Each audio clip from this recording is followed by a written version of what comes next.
न जाने वंशी विभूषितकरा नवनीराभान् पीताम्बरादरुणबिम्बफलदरुष्टान् पूर्णेन्दुसुन्दरमुखा दरविन्दनेत्रान् कृष्णात् परं किमपि तत्त्वमहं न जाने अतुलितबलधामं हेमशैलावरेहं धनुजवनकृशानुं ज्ञानिनामग्रगण्यं सकलगुणनिधानं वानराणामधीशं रघुपतिप्रियभक्तं वातजातं नमः। हर हर महादेव शंभो काशी विश्वनाथ गंगे। हर हर महादेव शंभो काशी विश्वनाथ गंगे। हर हर महादेव शंभो काशी विश्वनाथ गंगे। काशी विश्वनाथ गंगे भोले पार्वती संगे। काशी विश्वनाथ गंगे भोले पार्वती संगे। हर हर महादेव शंभो काशी विश्वनाथ गंगे। हर हर महादेव शंभो काशी विश्वनाथ गंगे। बोले जगन्नाथ भगवान की, बोले बद्रीनाथ भगवान की, श्री रंगनाथ भगवान की, श्री वैकुंठनाथ भगवान की, श्री केदारनाथ भगवान की, श्री विश्वनाथ भगवान की, गंगा मैया की, श्री यमुना मैया की, श्री हनुमतलाल जी महाराज की। नमः पार्वती पते हर हर महादेव। भगवान की अहेतु की कृपा से प्राप्त ये देव दुर्लभ मानव शरीर प्राप्त करके हम आप भगवान की ही अद्वितीय अलौकिक इस मोक्षदायिनी नगरी में माँ त्रिभुवन पावनी गंगा की गोद में बैठ करके भगवान लक्ष्मी नारायण की सन्निधि में और भगवान राम के परम उपासक जो शिवावतार हैं ऐसे हनुमतलाल जी की सन्निधि में बैठ करके साक्षात शिव स्वरूप शिव पुराण के माध्यम से मानव जीवन की छोटी से छोटी समस्याओं का समाधान प्राप्त करने का हम प्रयास कर रहे हैं। कथा का जो मूल उद्देश्य रहा है, न जाने कब से लोग क्यों वहाँ से भटक गए। असल में क्या होता था,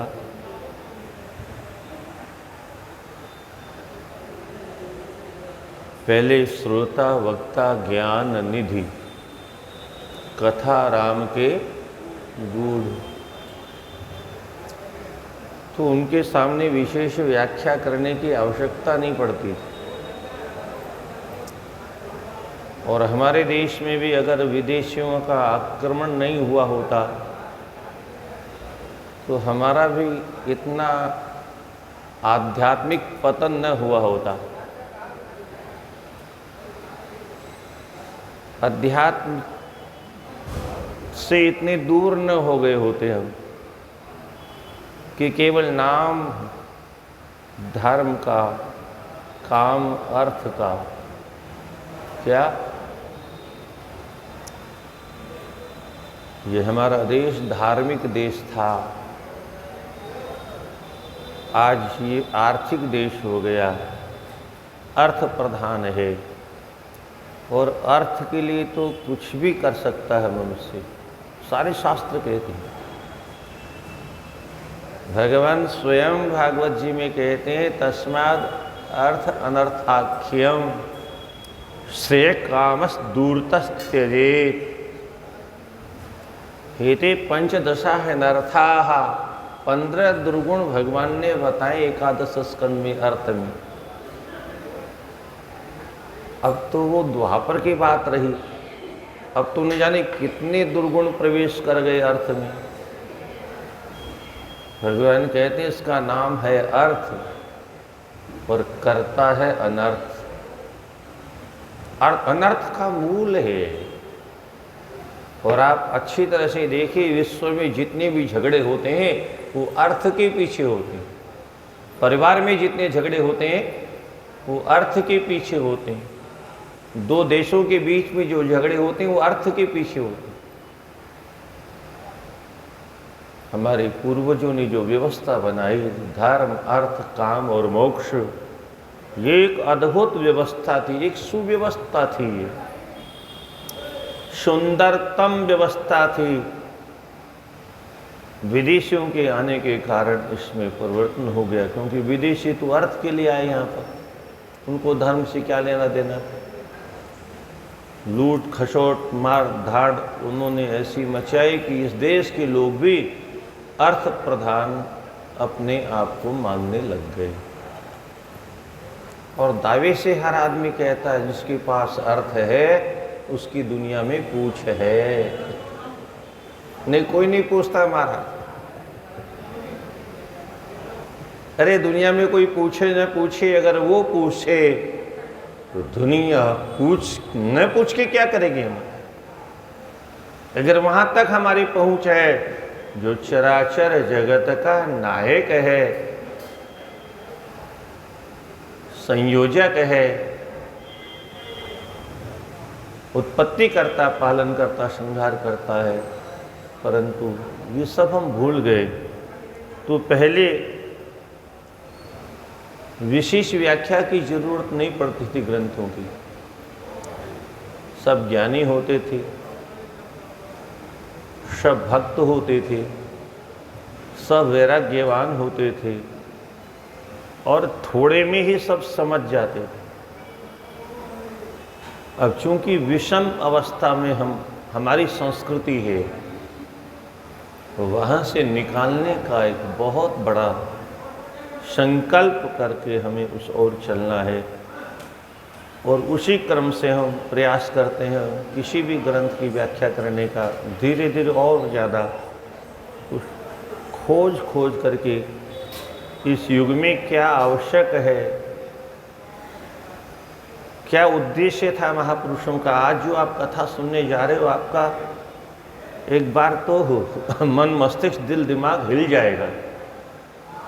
परंतु सृष्टि की ऐसी ही व्यवस्था है और सृष्टि के प्रारंभ में जहाँ जहाँ गलतियाँ रह गई वहाँ वहाँ बाद में सुधार हुए, क्योंकि सृष्टि के आदि में तो कोई व्यवस्था नहीं थी। और इसलिए नारद जी ने प्रश्न किया, पिताजी विधे विधे महाभाग कथां शंभो शुभावाम श्रवन् भवन्मुखां भोजान न तृप्तोस्मि महाप्रभो। आप जिस सती का चरित्र सुना रहे हैं, वो सती कैसे दक्ष की पुत्री बनी, आप इसको विस्तार से सुनाइए। सती ही कथमुत्पन्ना दक्षधारी सुशोभना, कथम हरो मनश्चक्रे दाराहरण कर्मणि। कैसे तो दक्ष की पुत्री बनी और हर सृष्टि का हरण करने वाले जो भगवान भोलेनाथ है, उन्होंने गृहस्थ धर्म में प्रवेश क्यों किया, सती को स्वीकार क्यों किया। कथम वा दक्ष कोपेन त्यक्त देहा सती पुरा। और किस कारण से दक्ष ने जब क्रोध किया तो सती ने अपने शरीर का त्याग कर दिया और हिमवत्तनया जाता भूयो आकाशमागता। फिर वह हिमालय की पुत्री कैसे बनी और कैसे समाज में उसका प्रकाश हुआ, कैसे लोगों ने उसे जाना, ये आप विस्तार पूर्वक सुनाइए। कैसे पार्वत्याश्च तपोत्युग्रं विवाहस्य कथं त्वभूद, कथमधर्म शरीरस्थः बहुवः समरानाशिनः। कैसे पार्वती के साथ में भगवान भोलेनाथ का फिर विवाह हुआ और अर्धनारीश्वर क्यों बने, आप इसका विस्तार पूर्व वर्णन करिए। में एतत् सर्वं समाचक्ष्व विस्तृण महामते।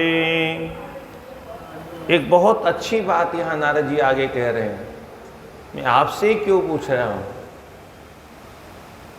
तो प्रश्न करना किससे चाहिए। तो कहते हैं नान्योस्ति संशयच्छेता त्वत्समो न भविष्यति। आपके अलावा संशय को मिटाने वाला और होगा कौन। मैं किसी अरे गहरे से प्रश्न करूं, वो तो ठीक से उत्तर नहीं दे पाएगा, और इसलिए आपसे ही प्रश्न करता हूं, क्योंकि आप सृष्टि करता है। इसलिए आपके समान संशयों का विच्छेद करने वाला दूसरा कोई महापुरुष कहाँ मिलेगा। और इससे ये सिद्ध होता है कि हमेशा महापुरुषों से प्रश्न करना चाहिए। जो काला अक्षर नहीं जानते संस्कृत साहित्य का, जिन्होंने अयुण नहीं पढ़ा, जिन्होंने रामः रामो रामः नहीं पढ़ा, जिसे यह नहीं मालूम वृक्षः गच्छति कहाँ बनता है, वो कैसे किसी प्रश्न का उत्तर देंगे। इसलिए आप बताइए। ब्रह्मा जी कहते हैं शृणुत्वं च मुने सर्वं सति शिव यशस्वं पावनं परमं दिव्यं गुह्यात् गुह्यतमं परं। गोपनीय से गोपनीय जो रहस्य है मैं तुमसे सब कहूँगा। यदा पुरा यदा शिवो देवो निर्गुणो निर्विकल्पकः अरूप शक्तिरहितश्चिन्मात्रं सदसत्परं। पूर्व में जब भगवान शिव निर्गुण निराकार के रूप में थे, निर्विकल्प रूप में थे, कोई रूप नहीं था, शक्ति से रहित थे, चिन्मात्र थे, सत और असत से परे थे। कैसे वो सगुण हुए, कैसे वो शक्ति के साथ में दो रूप वाले हुए, कैसे उनके बांग भाग से भगवान विष्णु का प्राकट्य और दक्षिण भाग से अजह ब्रह्मा जी का प्रादुर्भाव हुआ, ये सब आपको मैं विस्तार से सुनाता हूँ। कैसे ब्रह्मा जी ने फिर सृष्टि की, मरीचि अत्रि पुलस्त्य अंगिरा क्रतु वशिष्ठ नारद दक्ष और भृगु इत्यादियों की सृष्टि हुई। इन सबसे ब्रह्मा जी ने कहा भाई तुम कर क्या रहे हो। बोले भगवान हम तपस्या कर रहे हैं। अरे बोले तुमसे सृष्टि करने के लिए कहा था ने। तो बोले भगवान हमारे पास में आप जैसी शक्ति तो नहीं है ना कि हम संकल्प करें और सृष्टि हो जाए। आपने तपस्या की, आपको शक्ति मिली, हम तपस्या करेंगे, हमें भी शक्ति की प्राप्ति होगी, हम भी सृष्टि के करने में समर्थ हो जाएंगे। इसलिए शक्ति संपन्न होने के लिए तपस्या की आवश्यकता है। आज हमारे सनातन धर्मावलंबियों में सबसे बड़ी यही कमी है, तपस्या क्या होती है ये कोई जानता ही नहीं। और सृष्टि के आदि में ब्रह्मा जी को तप करना पड़ा, सृष्टि के आदि में भगवान विष्णु को तप करना पड़ा, सृष्टि के आदि में भगवान भोलेनाथ को तपस्या करनी पड़ी, और ये आज भी तपस्या कर रहे हैं। बद्रीनाथ धाम में नर नारायण भगवान आज भी तपस्या कर रहे हैं, भोलेनाथ कैलाश पर्वत पर आज भी तपस्या कर रहे हैं, कपिल भगवान गंगा सागर में आज भी तपस्या कर रहे हैं।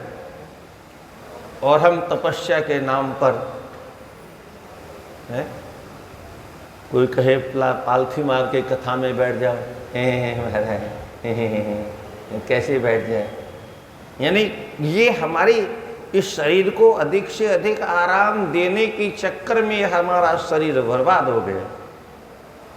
अगर बचपन से हमने और हमारे पूर्वजों का कहना माना होता और उस क्रम से चले होते और उस सिनेमा और ये मोबाइल न देखा होता तो शायद आज ये हमारी दशा नहीं होती। हमें गीता भागवत रामायण का 2-2 3-3 घंटे घर में बैठ के पाठ करते होते और हमारे अंदर सनातन धर्म के सारे संस्कार होते।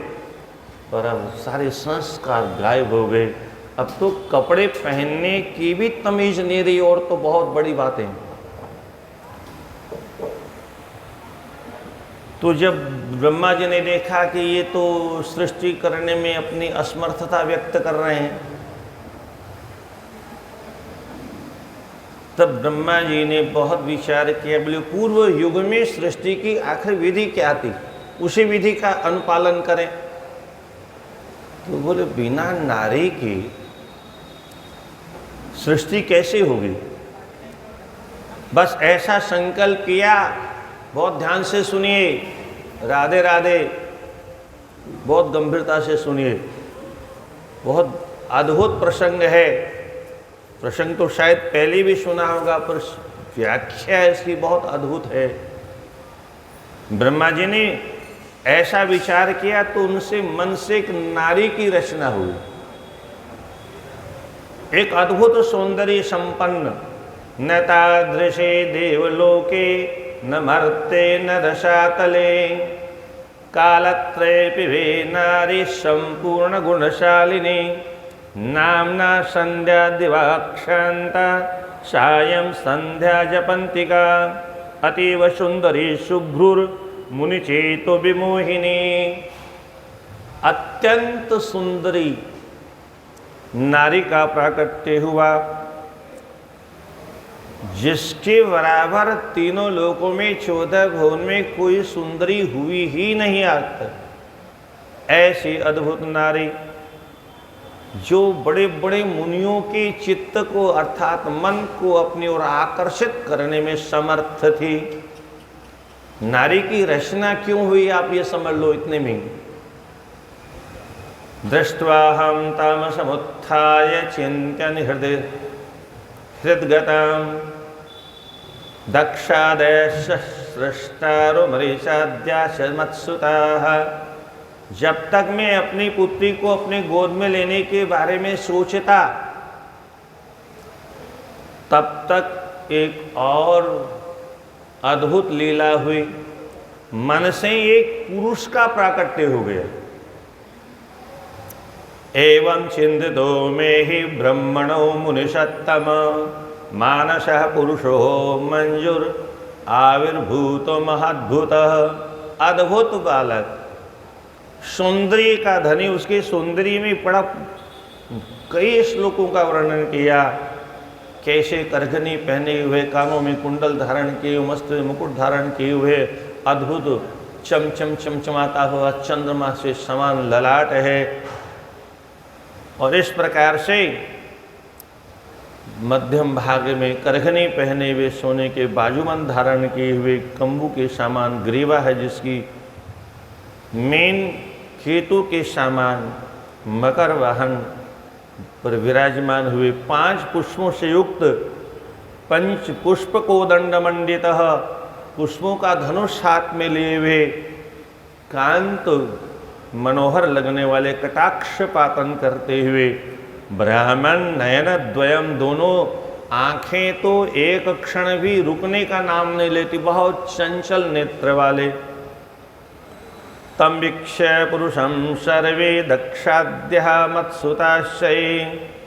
उसको देख करके मैं और मेरे सारे पुत्र आश्चर्यचकित रह गए, ये क्या है।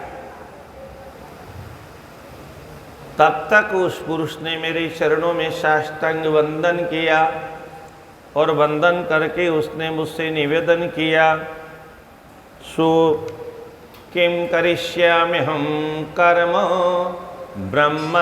ब्रह्मस्तत्र नियोजयम्। हे भगवान, मेरे लिए जो कार्य है जिसके लिए आपने मुझे प्रकट किया है, उस काम में मुझे शीघ्रता से नियुक्त करिए, क्योंकि मैं बिना काम के एक क्षण भी रह नहीं सकता। उसका तो नाम भी काम है ना, तो बिना काम के कैसे ठहरेगा। अभिमानम च योग्यम च स्थानम पत्नीम च माया मम।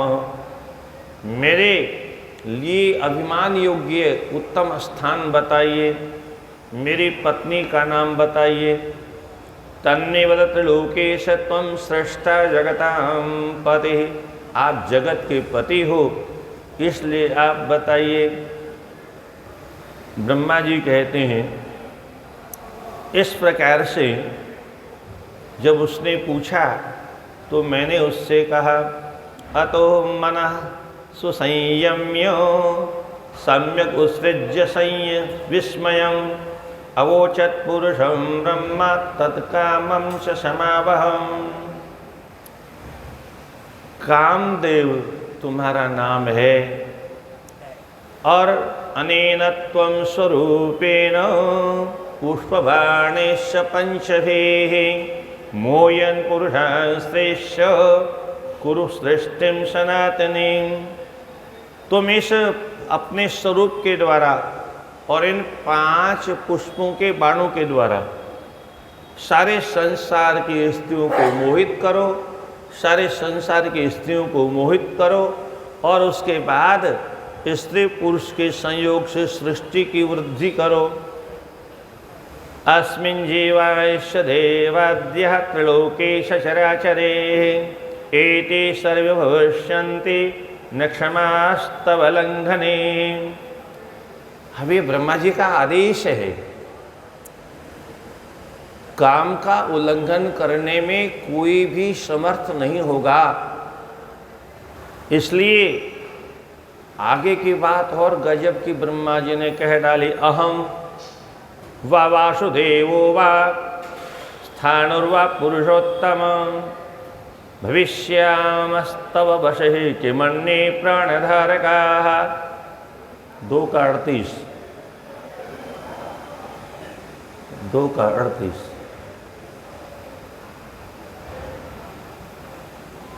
अहम वा वासुदेवो वा, मैं स्वयं भी तुम्हारे वश में रहूंगा, अथवा वासुदेव भी तुम्हारे वश में रहेंगे। स्थाणु कहते हैं भगवान भोलेनाथ भी तुम्हारे वश में रहेंगे। भविष्यामस्तव वशः किमन्ये प्राणधारकाः। अन्य सामान्य प्राण धारण करने वालों की औकात क्या है। और सुनो, प्रच्छन्न रूपो जंतूनां प्रवेशन् हृदयं सदा सुख हेतु स्वयं भूत्वा सृष्टिं कुरु सनातनीं। प्रच्छन्न रूपो, छिप करके तुम अपना काम करो, सभी के हृदय में प्रवेश कर जाओ और सबको काम सुख प्रदान करते हुए सनातनी सृष्टि प्रारंभ करो।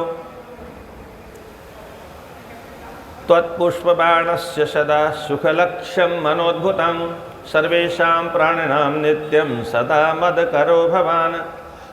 तुम्हारे पुष्पों के जो 5 बाण हैं, संसार के सभी सांसारिक लोग इनसे आनंद की अनुभूति करेंगे और तुम सारे संसार को उन्मत्त करने वाले, मतलब पागल बना देने वाले, और ऐसा ही आज का प्रत्यक्ष स्वरूप दिखाई देता है। ये जो सृष्टि के प्रारंभ की व्यवस्था है, ये ब्रह्मा जी ने इसका निर्देश किया और ऐसा कह करके ब्रह्मा जी अपने आसन पर बैठ करके कुछ क्षणों के लिए चिंतन कर रहे थे, तब तक उस काम ब्रह्मा जी फिर कहते हैं तुम्हारे अन्य अन्य नामों के विषय में, ये जो मेरे पुत्र हैं ये तुम्हारा नामकरण करेंगे कि तुम्हारा वास्तव में नाम क्या है। तो इसका तात्पर्य क्या है? अब उनको क्या मालूम इसका नाम क्या है? इसका मतलब ये सृष्टि पहली बार नहीं हुई, इसके पहले भी बार बार सृष्टि हो चुकी है, हर कल्प में सृष्टि होती है, इसलिए इन ऋषियों को भी सब मालूम है सृष्टि की विधि। अब ऋषि जन उसका नामकरण कर रहे हैं। ऋषि ऊचुः यस्मात् प्रमथसे तत्त्वं जातो अस्माकं यथा विधि तस्मान् मनमथनामा त्वं लोके ख्यातो भविष्यति। 3 का 4। तुमने जन्म लेते ही हमारे सबके मन को मथित कर दिया, आश्रय में डाल दिया, ऊहापोह में डाल दिया, अपने सौंदर्य से तुमने हमें पागल कर दिया, और इसलिए संसार में तुम मनमथ के नाम से प्रसिद्ध होगे। मन को मथित करने वाले। दही मथते हैं हम लोग हैं, और अन्य चीज़ों की लस्सी बनाते हैं, आजकल तो मैंगो शेक बहुत चलता है। तो ये जो मंथन करने की प्रक्रिया है, तुमने सारे हम सभी का मन को मंथन कर दिया, इसलिए तुम्हारा नाम मनमथ होगा। जगत्सु काम रूपस्त्वं त्वत्समो नहि विद्यते।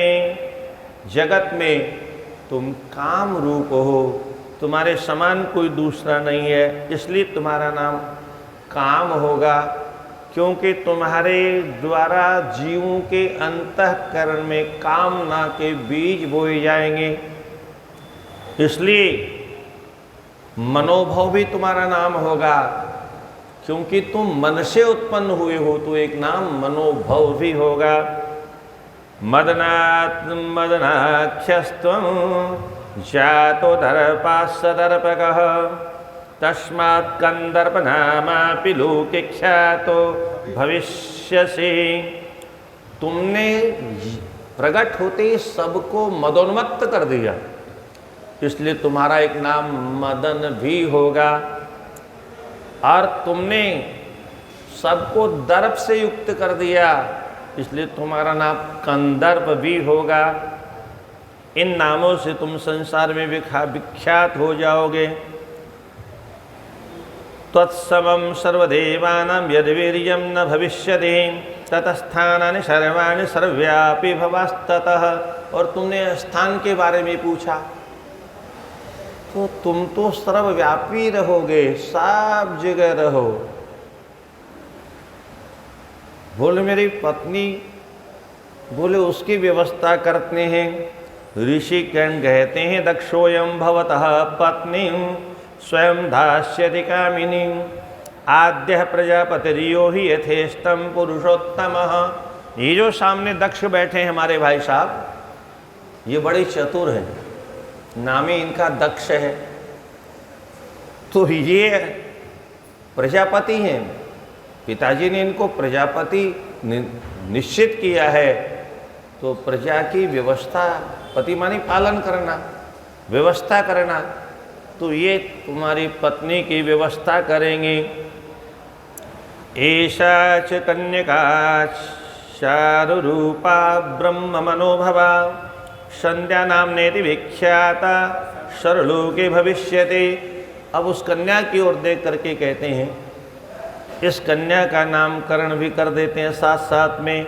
ये ब्रह्मा जी के मन से उत्पन्न हुई है, इसलिए इसका नाम संध्या नाम लोक में विख्यात होगा। और ये है, ब्रह्मा जी कहते हैं इस प्रकार से मैंने उसे 5 बाण दिए। हर्षणम रोचनाख्यम च मोहनम शोषणम तथा मारणम चेति प्रोक्तानि मुनिर्मोहकराण्यपि। हर्षणम एक हर्ष का नाम, हर्षण नाम का बाण है कामदेव का। दूसरा रोचनाख्यम, तीसरा मोहन और शोषण सुखा देने वाला। मारणम, ओहो, अंतिम में तो यही होता है और क्या होता है। तो मारणम चेति प्रोक्ता ने मुदन मोह कराण्यपि, ये पांचों बाण बड़े बड़े मुनियों को भी मोहित करने वाले होंगे। ब्रह्मणा मम यत कर्म समुदिष्टम सनातनम। अब वह कामदेव विचार करने लगा, बहुत गंभीरता से सुनिएगा। उसने विचार किया, ब्रह्मा जी ने मुझे सारे जगत के लोगों को मोहित करने का आदेश दिया, तो फिर इसी समय अपने काम पर क्यों न लग जाऊं। मौका भी अच्छा है, यहाँ सब ब्रह्मा जी बैठे, इनकी संतानें बैठी हैं, तो सबसे पहले इन्हीं पर अपना प्रभाव क्यों न डालूं। क्योंकि अगर प्रमाण पत्र लेना हो तो फिर बड़े लोगों से लेना चाहिए, क्या छोटे लोगों के हाथों से प्रमाण पत्र क्या लेना। बच्चों को भी कभी कभी बांटते हैं ना कुछ, तो बड़े लोगों को बुला के उनके हाथों से बांटा जाता है। पुरस्कार भी बड़े लोगों के हाथों से बांटा जाता है। देश में बड़े बड़े कौन कौन सा पद्म भूषण और क्या तमाम वो सब जो है, भारत भूषण और भारत रत्न, ये सारे जो आइटम है वो राष्ट्रपति के हाथों से बंटवाए जाते हैं, बड़े लोगों के हाथों से। तो यहीं से कार्यक्रम प्रारंभ करता हूँ, और संयोग से ये देवी संध्या भी विद्यमान है, क्योंकि मुझे स्त्री और पुरुष दोनों को मोहित करने का आदेश हुआ है। तो पुरुष भी यहाँ बैठे हैं, एक नारी भी यहाँ बैठी है, और ये सब प्रमाण रूप में मुझे प्रमाण पत्र देंगे। तो संध्या पे ब्रह्मणा प्रोक्ता चेदानिम प्रेषेद बचः ये कर्म परीक्षेव प्रयोगान मोह्यान्म्यहम्। तो मैं जो ब्रह्मा जी का वरदान है उसका परीक्षण कर लेता हूँ। जो उन्होंने मुझे शक्ति दी है, बाणों में जो शक्ति दी है उसका क्या महत्व है, ऐसा विचार करके उसने उसी समय अपने कोदंड धनुष को उठाया और बाणों का जो संघान किया वो अपने जन्मदाता ब्रह्मा जी से शुरू किया। ब्रह्मा जी पर काम का बाण छोड़ा, फिर उनके सुपुत्रों के ऊपर वशिष्ठ आदि जो 10 ऋषि बैठे थे सब पर बाणों का प्रहार किया। परिणाम क्या हुआ, सब मोहित हो गए, सबके भीतर कामोद्दीपन हो गया, सब कामाशक्त हो गए। और ब्रह्मा जी से लेकर के सारे पुत्र उस संध्या देवी की ओर टकटकी लगा के तिरछी नज़र से देखने लगे। संध्यां सर्वे निरीक्ष्यन्तः सविकारं मुहुर्मुहुः आसन प्रबद्ध मदनाः स्त्रियस्यान् मदने एधिनी। स्त्री वस्तुतः मदन एधिनी, एध वृद्धो धातु है, उससे एधनी शब्द की निष्पत्ति हुई है। पुरुषों में काम को बढ़ाने वाली स्त्री होती है, इसलिए प्रमादा को लक्ष्य करके माध्यम बना करके बाणों का प्रहार किया। परिणाम क्या हुआ, तथा सर्वांश मदनो मोहयित्वा पुनः पुनः यथेन्द्र विकारं ते प्रापुस्तान अकरोत्तथाः। तान तथा अकरोत, सबको काम से मोहित कर दिया। उदीरितेन्द्रियोद्धाता वीक्ष्याहं सदाच्यतां तदेव चोनपंचाशत् भावः जात शरीरतः। कामदेव के 49 भाव हैं, 49 प्रकार के भावों का प्रागट्य हो गया, अर्थात 49 प्रकार की इंद्रियों वाला होकर के, और इन भावों का सबके ऊपर प्रभाव होने लग गया। सबको बड़ा आश्चर्य हो रहा था, योग क्या रहा है। अपने वरदान का विश्वास प्राप्त करने के लिए उसने ऐसा किया, यदिदं ब्रह्मणः कर्म ममोदेष्टं मया प्रियद कर्तुं शक्यमिति यद्यः भावितं स्वभुवः तदा। सबको काम से मोहित हुआ देख करके कामदेव को प्रमाण पत्र मिल गया, प्रसन्न हो गया।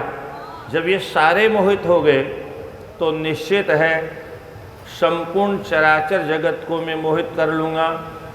और इस दशा को धर्म ने देखा। धर्म भगवान ब्रह्मा जी के वक्षस्थल में विराजमान रहते हैं, तो धर्म देव से ये दृश्य देखा नहीं गया। अपनी पुत्री और अपनी बहन की ओर इस प्रकार से वक्र दृष्टि से देखना ये असह्य हो गया धर्म से। तब धर्म ने सदाशिव भगवान का ध्यान किया। स्मरन् संस्मरन् मनसा धर्मः शंकरं धर्मपालकं तुष्टा विविधैर्वाक्य दीनो भूत्वा च संभवः। धर्म का पालन करने वाले भोले बाबा कहाँ बैठते हैं? बैल पर। बैल पर ही क्यों बैठते हैं? ऋषभ कहते हैं धर्म को, और ऋषभ पर आरूढ़ रहते हैं। इसके माध्यम से सारे संसार को शिक्षा देते हैं। प्रत्येक जीव को अपने अपने धर्म पर हमेशा आरूढ़ रहना चाहिए। धर्म से नीचे नहीं उतरना चाहिए, हमेशा धर्म पर काबू रखना चाहिए। और इसलिए ऐसे धर्म पालन करने वाले भगवान भूत भावन की को स्मरण किया। देव देव महादेव धर्म पालनमस्तुते सृष्टि स्थिति विनाशानम कर्ता शंभो तुम्हें वही। हे देवादिदेव, हे धर्म पालक, आपको प्रणाम है। आप सृष्टि करने वाले हैं, पालन करने वाले हैं, संहार करने वाले हैं। सृष्टो ब्रह्मा, आदि में आपने ब्रह्मा की सृष्टि की, विष्णु की सृष्टि की, प्रलय करने के लिए आपने हर की सृष्टि की। इसलिए निस्ते गुण्य आप तीनों गुणों से रहित हैं। साक्षात आप प्रकृति से परे हैं, निर्गुण निर्विकार हैं। नाना प्रकार की लीला करने में आप दक्ष हैं, परंतु इस समय धर्म पर बहुत बड़ी आपत्ति आ गई। इसलिए से रक्ष रक्ष महादेव पापान मां दुस्तरादितः मत्पितायं तथा चेमे भ्रातरः पाप बुद्धयः। आप धर्म की रक्षा करो महादेव, बहुत कठिन स्थिति पैदा हो गई है। मत अयम पिता, ये मेरे पिताजी हैं। च और इमे मम भ्रातरः, ये सारे मेरे भाई पाप बुद्धयः, इनमें पाप की बुद्धि आ गई। यहाँ पर आप एक इस लीला का रहस्य जो मूल कारण है उसको समझ लीजिए। ऐसा नाटक क्यों किया ब्रह्मा जी ने? क्यों ऐसी योजना बनाई? ब्रह्मा जी कहते हैं, हे दुनिया वालों, अभी सृष्टि बनी नहीं है, अभी सृष्टि में बनाने जा रहा हूँ। और सृष्टि के आदि में एक नारी के कारण क्या दशा होती है कामासक्त मानव की। एक पिता के भीतर भी काम का प्रवेश हो सकता है, एक भाई के भीतर भी काम का प्रवेश हो सकता है। इसलिए तुम सबको मैं सावधान करने के लिए ये बता रहा हूँ कि ये स्थिति बड़ों बड़ों की हो सकती है। छोटे मोटे जो मच्छर हैं, मक्खी जैसे हैं, उनकी क्या औकात है कि उनको काम उद्दीपन न हो। इसलिए हमेशा नारी से दूरी बना के रखो, पराई नारी की ओर आंख उठा के मत देखो, अन्यथा मेरे जैसे सृष्टिकर्ता की ये दशा हो सकती है। आप इससे समझ लीजिए, ये जो रात दिन लोग सिनेमा देखते हैं, रात दिन जो मोबाइल में गंदगी देखते हैं, वो कैसे सुरक्षित रह सकते हैं? किसी नारी की ओर दृष्टि उठा करके देखने का कितना बड़ा दुष्परिणाम है। इस सृष्टि के आदि में ब्रह्मा जी ने अभिनय करके दुनिया को दिखा दिया।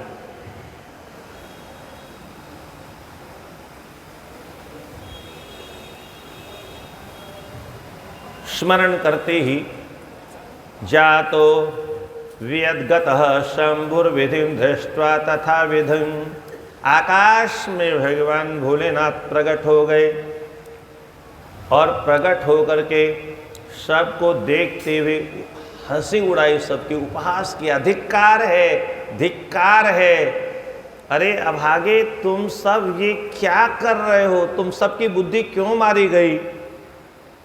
कहाँ चला गया तुम्हारा वैदिक ज्ञान? भोले बाबा कहते हैं, ब्रह्मा मैंने तुमको संपूर्ण वेद का ज्ञान दिया था, वो तुम्हारा वेद का ज्ञान कहाँ चला गया? तुमको मैंने वेद का ज्ञान दिया था और मैंने ये आदेश दिया था, जो ज्ञान मैं तुमको दे रहा हूँ तुम अपने संतानों को देना, तो तुमने अपने संतानों को भी ज्ञान दिया होगा, तुम्हारा ज्ञान कहाँ चला गया? इन ऋषियों का ज्ञान कहाँ चला गया? परंतु सज्जनों, इसका सीधा सा उत्तर है, जब किसी प्रायी नारी की ओर मन आकर्षित हो जाए तो सारा का सारा ज्ञान बर्बाद हो जाता, 2 कौड़ी का भी नहीं रह जाता है। इसलिए नजर उठा के किसी की ओर देखना ही नहीं चाहिए। अहो ब्रह्मंस्तव कथम कामभाव समुद्गतः दृष्ट्वा च तन्यानेव योग्यं वेदानुसारिणाम्। आज साधु सन्यासी बन करके भी अगर कोई नारी का अपने आश्रम में प्रवेश देता है तो इन ग्रंथों को पढ़ना चाहिए, इन कथानकों को पढ़ना चाहिए। नारी से कितना पतन हो सकता है। भागवत में लिखा है, सन्यासी को न स्पर्शे दार्वे मपि, काष्ठ की नारी का स्पर्श भी नहीं करना चाहिए। अब जो शास्त्रों की बात नहीं मानेगा उसको तो भोगना पड़ेगा। आज नहीं तो कल, कल नहीं तो परसों उसका पतन होगा, क्योंकि शास्त्र भगवान की वाणी है। भगवान के आदेश के विपरीत कोई कैसे सुरक्षित रह सकता है? यथा माता च भगिनी भ्रातृपत्नी तथा सुता एताः कुदृष्टयः द्रष्टव्या न कदापि वपश्यताः। हे ब्रह्मादिक, हे ऋषियों, मेरी बात ध्यान से सुनो। जैसी माता होती है ऐसी ही बहन होती है, ऐसी भाई की पत्नी होती है, ऐसे ही पुत्री का स्थान है। सब में मातृदृष्टि से देखना चाहिए।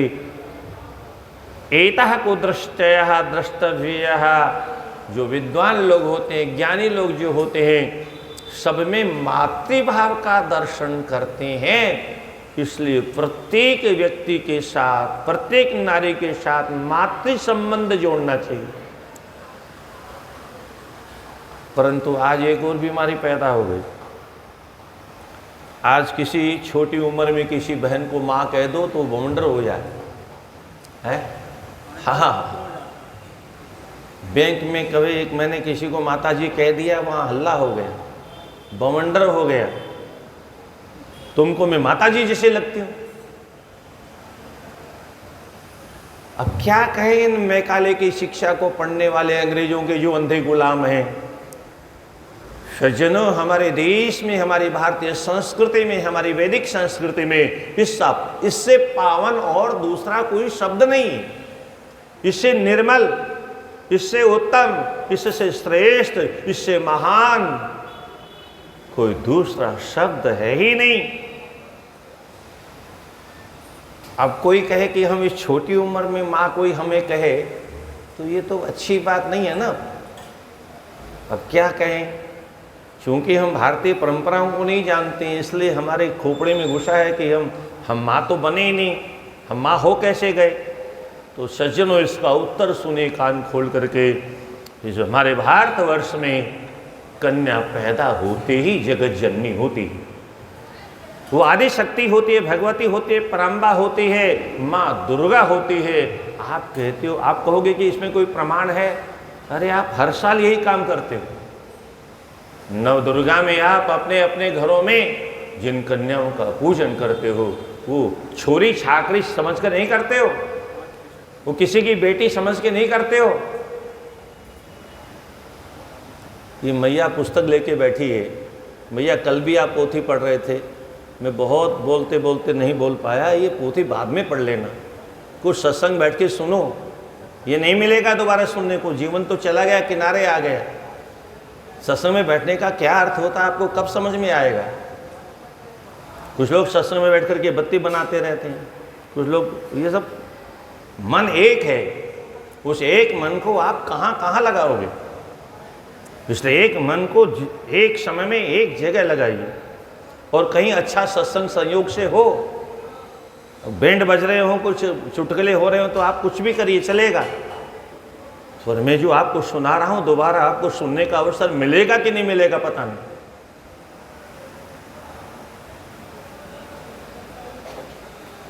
प्रत्येक घर में सनातन धर्मावलंबियों के यहाँ प्रतिवर्ष जो कन्या का नव दुर्गाओं में पूजा का क्रम है, पूजा की पद्धति है, पूजा की परंपरा है, उस परंपरा से हमको इतना ज्ञान होना चाहिए कि जो पैदा हो गई वह आदि शक्ति स्वरूपा है, वो लक्ष्मी स्वरूपा है, वह दुर्गा स्वरूपा है, वह जगत जननी स्वरूपा है। और ध्यान से सुनिए, जिस कन्या की हम नव दुर्गा में पूजा करते हैं, घर में पूजा होती है तो घर में घर के सभी लोग रहते हैं, पुरुष भी रहते हैं, बेटे भी रहते हैं, चाचा ताऊ सभी तो रहते हैं, सभी के सामने पूजन होता है।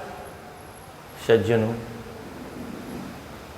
हम केवल नाटक करते हैं। अगर सचमुच में उनको जगत जननी मान करके हमने पूजा की होती और अपने घर के बेटों को, भाइयों को, बंधुओं को भी उसमें जगत जननी की दृष्टि रखने के लिए अगर संदेश दिया होता और जगदम्बा मान करके उनका पूजन कराया होता। और मैं आज भी कभी कभी कहा करता हूँ, प्रत्येक नवरात्रियों में जब आगे कभी आपके घर में ऐसा अवसर आए तो उन कन्याओं की पूजा अपने घर के छोटे छोटे बच्चों से करवाया करो। और केवल पूजा नहीं करवाया करो, उनके चरणों में माथा रखवाया करो, और उसके बाद में उनके हाथ में जल का संकल्प दे करके एक संकल्प करवाया करो, ये जगत जननी है, ये जगदम्बा है, ये भुवनेश्वरी है, ये जगदम्बिका है, ये माँ दुर्गा है। और आज से मैं प्रतिज्ञा करता हूँ, किसी भी माँ बहन बेटी में मैं जगत जननी का दर्शन करूँगा, बुरी नज़र से किसी को नहीं देखूंगा, क्योंकि ये जगदम्बिका है, पराम्बा है, भगवती है। और अपनी माँ की ओर बुरी नज़र करने वाले, ये तो विदेशियों से, वो क्या है, वो हॉलीवुड से बॉलीवुड आया और उसने हमारी बुद्धि खराब कर दी। अन्यथा हमारे तो गुरुकुल में पढ़ाया जाता था, मातृवत परधारेषु परद्रव्येषु लोष्टवत आत्मवत् सर्वभूतेषु यः पश्यति स पंडितः। पंडित कौन है? खाली नाम जे पंडित जी, पंडित जी, पंडित जी नहीं होता है। पंडित की परिभाषा है वैसे सद बुद्धि, वो अलग विशेष। व्याकरण से पंडा शब्द की निष्पत्ति कैसे होती है वो लंबा विषय है, परंतु सामान्य रूप में प्रत्येक संसार की अपनी पत्नी को छोड़ के प्रत्येक नारी में मातृभाव का दर्शन जो करता है, दूसरे के धन को मट्टी समझता है, अपने ही सामान सारे संसार को समझता है, उसका नाम पंडित है, उसका नाम विद्वान है। अन्यथा ऐसा नहीं करता है तो महामूर्ख है। शास्त्र जो कहता है, तो शास्त्रों को हम पढ़ेंगे नहीं, सुनेंगे नहीं, बैंड बजवाएंगे कथा के नाम पर, तो क्या मिलेगा हमें? तो माता, बहन, भाई की पत्नी और पुत्री, इनमें सब में मातृभाव का दर्शन करना चाहिए, वही विद्वान है। ईश वेद मार्गस्य निश्चयस्त्वन्मुखे स्थितः कथं तु काममात्रेण शयते विस्मारितो बुधे। भगवान सदाशिव पूछते हैं, ब्रह्मा, तुमको जो मैंने वैदिक ज्ञान दिया था वो ज्ञान तुम्हारा कहाँ लुप्त हो गया? एकांत योगिनस्तस्मात् सर्वः आदित्यदर्शिनः कथम दक्षमरीच्यादा लोलुपास्तेषु मानसाः। ये सारे तुम्हारे पुत्र कैसे स्त्री में लोलुप होकर के और गंदी दृष्टि से संध्या की ओर देखने लगे। कथम कामोपि मदात् मंदात्मा प्रावल्योत्सो अधुनेव हि विकृतान् कृतवान् बाणिर अकालज्ञो अल्पचेतनः। इस काल ने अपने बाणों के द्वारा तुम सबको कैसे वश में कर लिया। धिक्ताम, उस कामदेव को भी धिक्कार है। और उस ओहो बहुत अद्भुत श्लोक है, धिक्तम श्रोतम। क्या भोले बाबा कहते हैं, अगर किसी ने शास्त्रों को सुना है और किसी पराई नारी की ओर उसकी दृष्टि जाती है तो उसको धिक्कार है।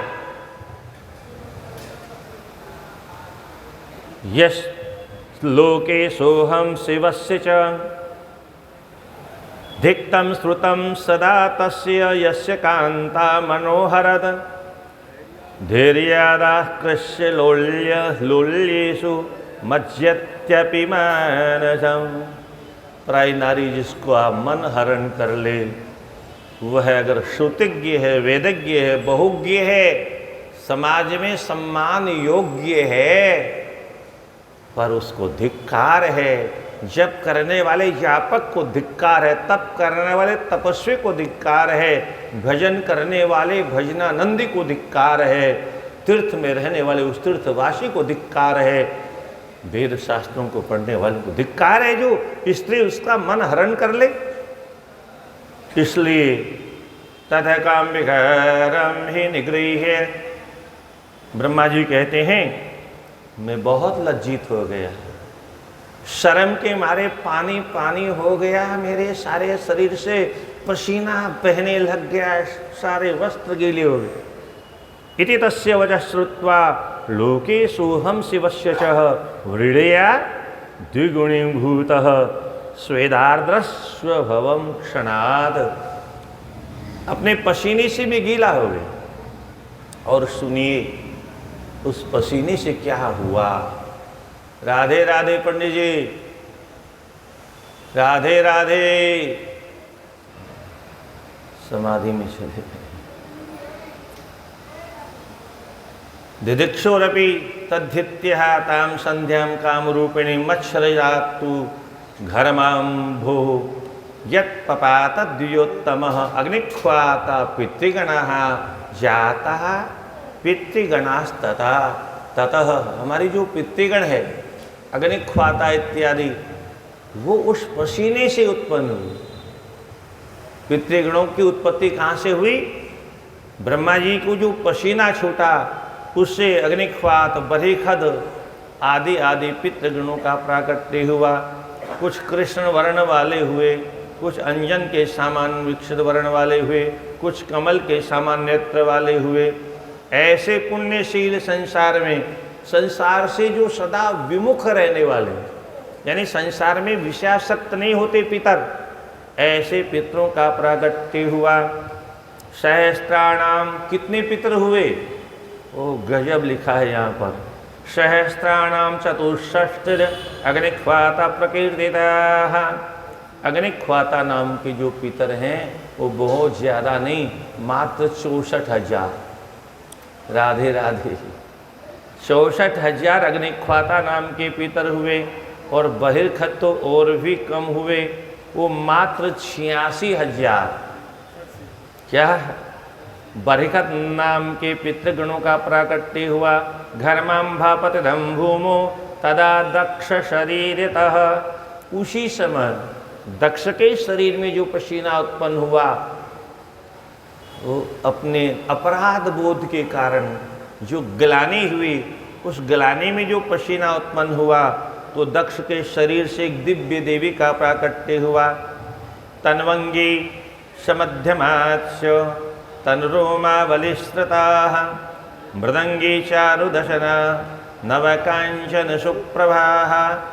सुंदर चमचमाते हुए सोने के समान विग्रह वाली चमकती उस देवी का नाम रति इति ख्याता मुनिनाम अपि मोहिनी।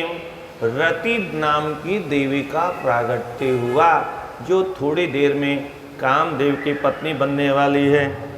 मुनिनाम अपि मोहिनी मर्षि प्रमुखा षड्वे निगृहीतेन्द्रिय विक्रियाः।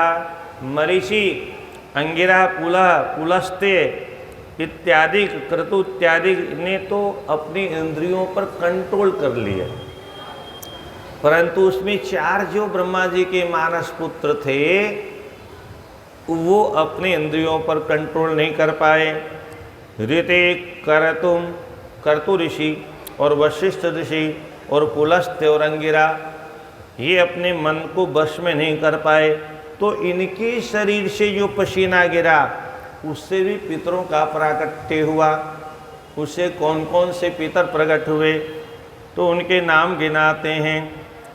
कृतोस्तु सोमपाः पुत्राः, कृतु ऋषि के शरीर से जो पसीना प्रकट हुआ उससे सोमपा नाम के पितरों का प्राकट्य हुआ। वशिष्ठ के शरीर से जो पसीना निकला उसे कालिनह नाम के पितरों का प्राकट्य हुआ। और पुलस्त्य ऋषि के शरीर से आज्यपा नाम के पितरों का प्राकट्य हुआ।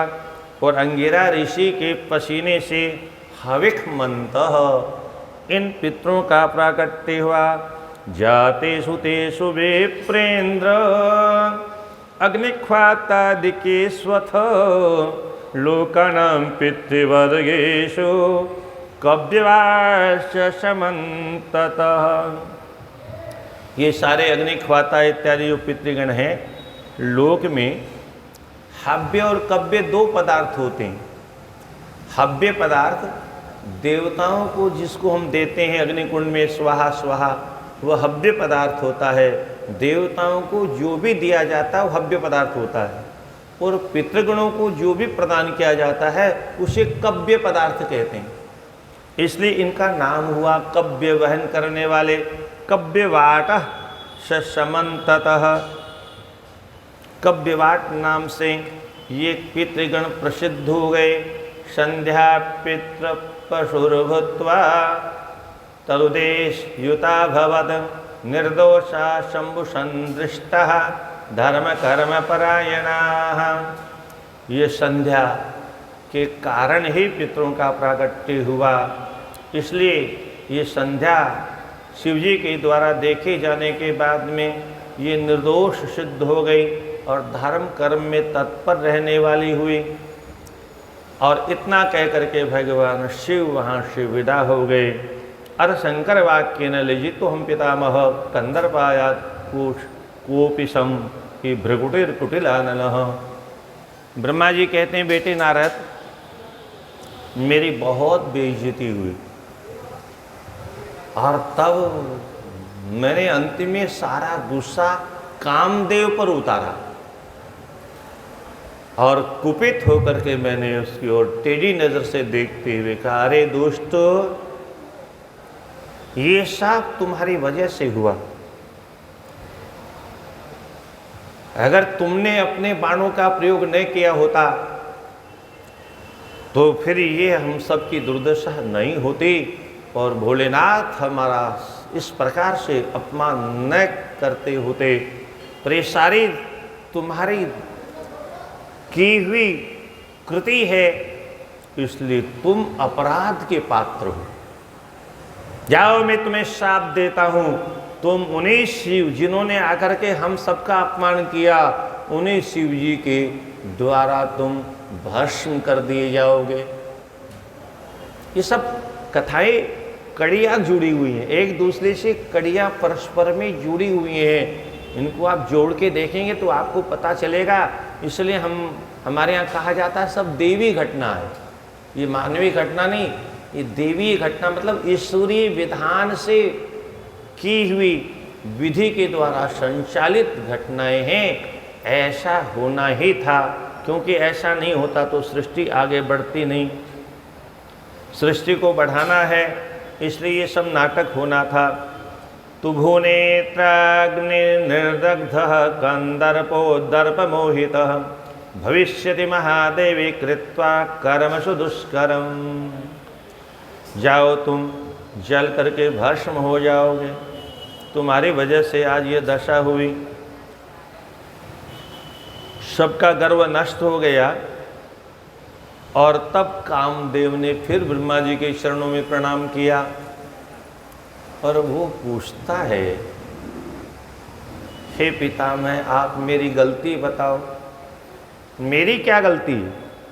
किमर्थम भवता ब्रह्मन् शप्तो अहमिति दारुणम् अनागास्तव लोकेशः न्याय मार्गानुसारिणः। आप न्याय के मार्ग का अनुसरण नहीं कर रहे। अरे आपने मुझसे कहा था तुम मुझे भी अपने वश में कर लोगे, वासुदेव को भी वश में कर लोगे, भोलेनाथ को भी अपने वश में कर लोगे। ऐसा संसार में कोई नहीं होगा जो तुम्हारे वश में नहीं रहेगा। आपने ही मुझे बाण प्रदान किए, मैंने उन बाणों का प्रयोग परीक्षा करने के लिए किया। मेरा दोष क्या है? मुझसे अपराध कहाँ हो गया? त्वया चोक्तम तो तत्नु तत्कमत्कर्म यत्तद् ब्रह्मन् कृतं मया यत्र तत्र योग्यो न शापो में यतो नान्यत् कृतं मया। आपकी आज्ञा के अनुसार मैंने किया। अब आपकी आज्ञा का पालन करने के बाद में मैं शाप की योग्य कैसे हो गया? आपको मुझे शाप नहीं देना चाहिए, और कदाचित आपने मुझे शाप दे ही दिया है। तो ब्रह्मन् दारुणः शमयशेषः शापो देव जगतपते। फिर मुझे बता दो मैं कब जलूँगा? भोले बाबा की आँखों से निकली हुई कोपाग्नि से मेरा शरीर भस्म कब होगा? तब ब्रह्मा जी कहते हैं, सुनो तुम्हारा अपराध क्या है? आत्मजा मम संधेयं यस्मादेत सकामतः लक्ष्यीकृतोऽहं भवतः ततः शापो मया कृतः। अरे मूर्ख, मेरी पुत्री के प्रति तुमने मुझे काम भाव से देखने के लिए विवश कर दिया। अपनी बहन के प्रति इन ऋषियों को तुमने काम भाव से देखने पर विवश कर दिया। यही पाप तुमने किया, और इसी पाप की वजह से मैंने तुमको भस्म होने का शाप दिया। ये बहुत प्यारा संकेत करता है ये श्लोक, परंतु इन ग्रंथों को कोई पढ़ता नहीं है। राजा महाराजाओं के लिए भी निर्देश है, ये शासन करने वालों के लिए बहुत बड़ा उपदेश है, मार्गदर्शन करने वाला श्लोक है। किसी माँ, अपनी बहन, अपनी बेटी के प्रति अगर किसी की काम दृष्टि होती है, उस व्यक्ति को वही भस्म कर देना चाहिए। ये आदेश है इस श्लोक। राजा के लिए, परिवार के सदस्यों के लिए, जो बड़े हैं, मुखिया है, उनके लिए आदेश है। अगर परिवार में कभी ऐसा होता है तो ऐसे व्यक्ति को उसी समय। परंतु आज का तो विदेशियों का बनाया हुआ कानून है। वो कानून कहता तुम कानून हाथ में ले ही नहीं सकते हैं, और इसलिए ऐसे नालायक बापों का आज समाज उनको दंडित नहीं कर सकता जो महापाप करते हैं। ऐसे लोगों को ईमानदारी से चौराहे पर चकाचक कर देना चाहिए, हाँ, ताकि दोबारा कोई ऐसा कृत्य करने का दुस्साहस न कर सके।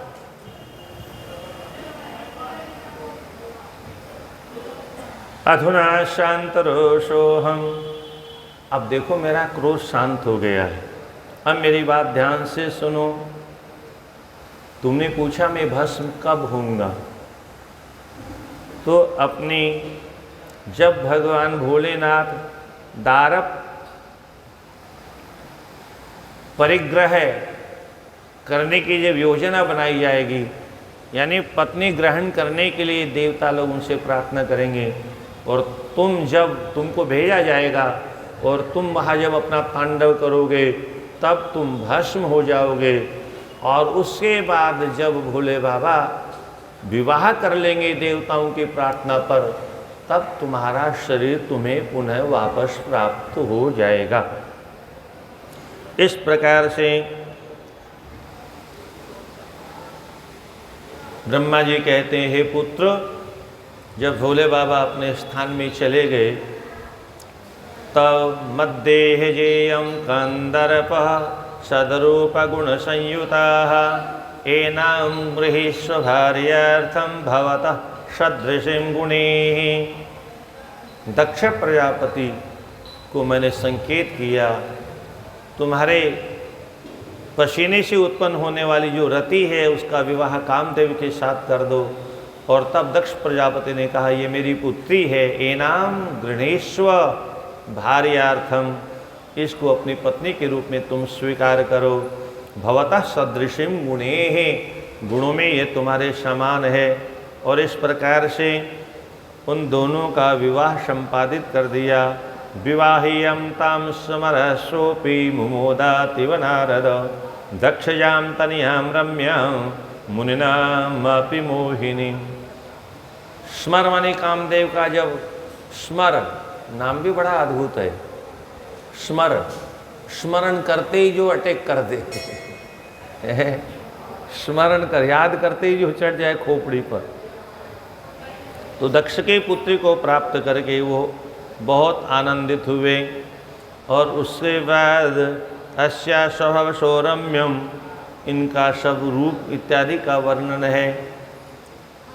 अब नारद जी प्रश्न करते हैं, हे पिताजी एक बात बताओ,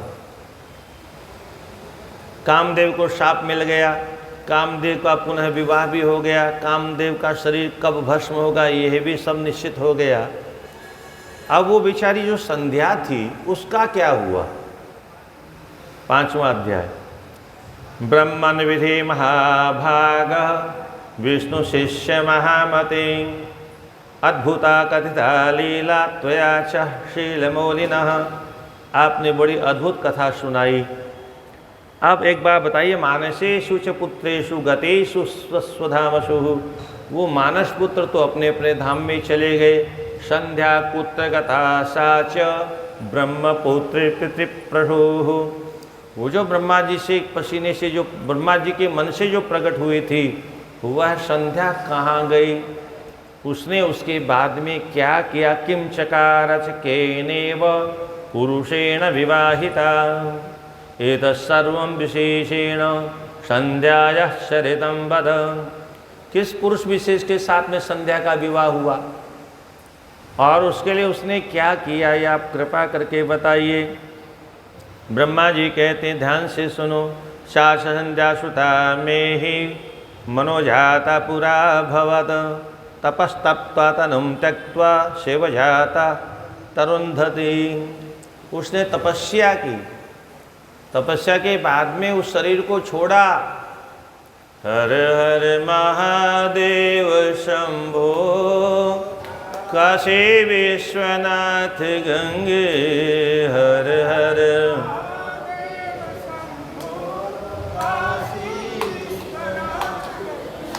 हर हर महादेव शंभो, काशी विश्वनाथ गंगे, हर हर महादेव।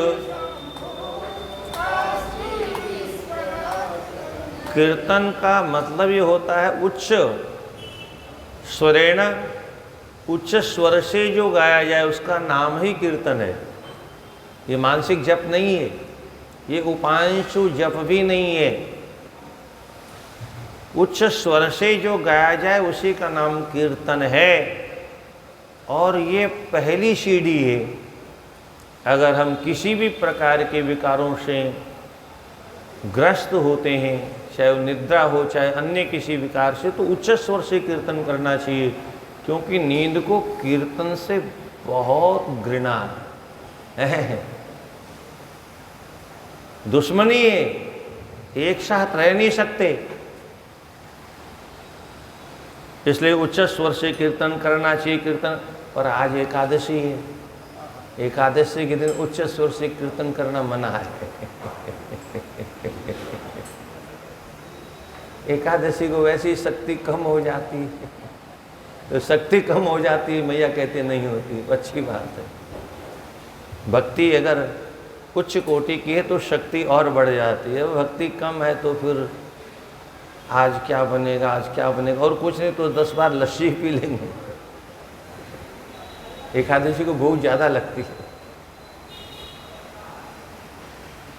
ईमानदारी की बात यह है कि वैज्ञानिक दृष्टिकोण से भी अगर देखें तो व्रत कम से कम 15 दिन में एक बार करना ही चाहिए।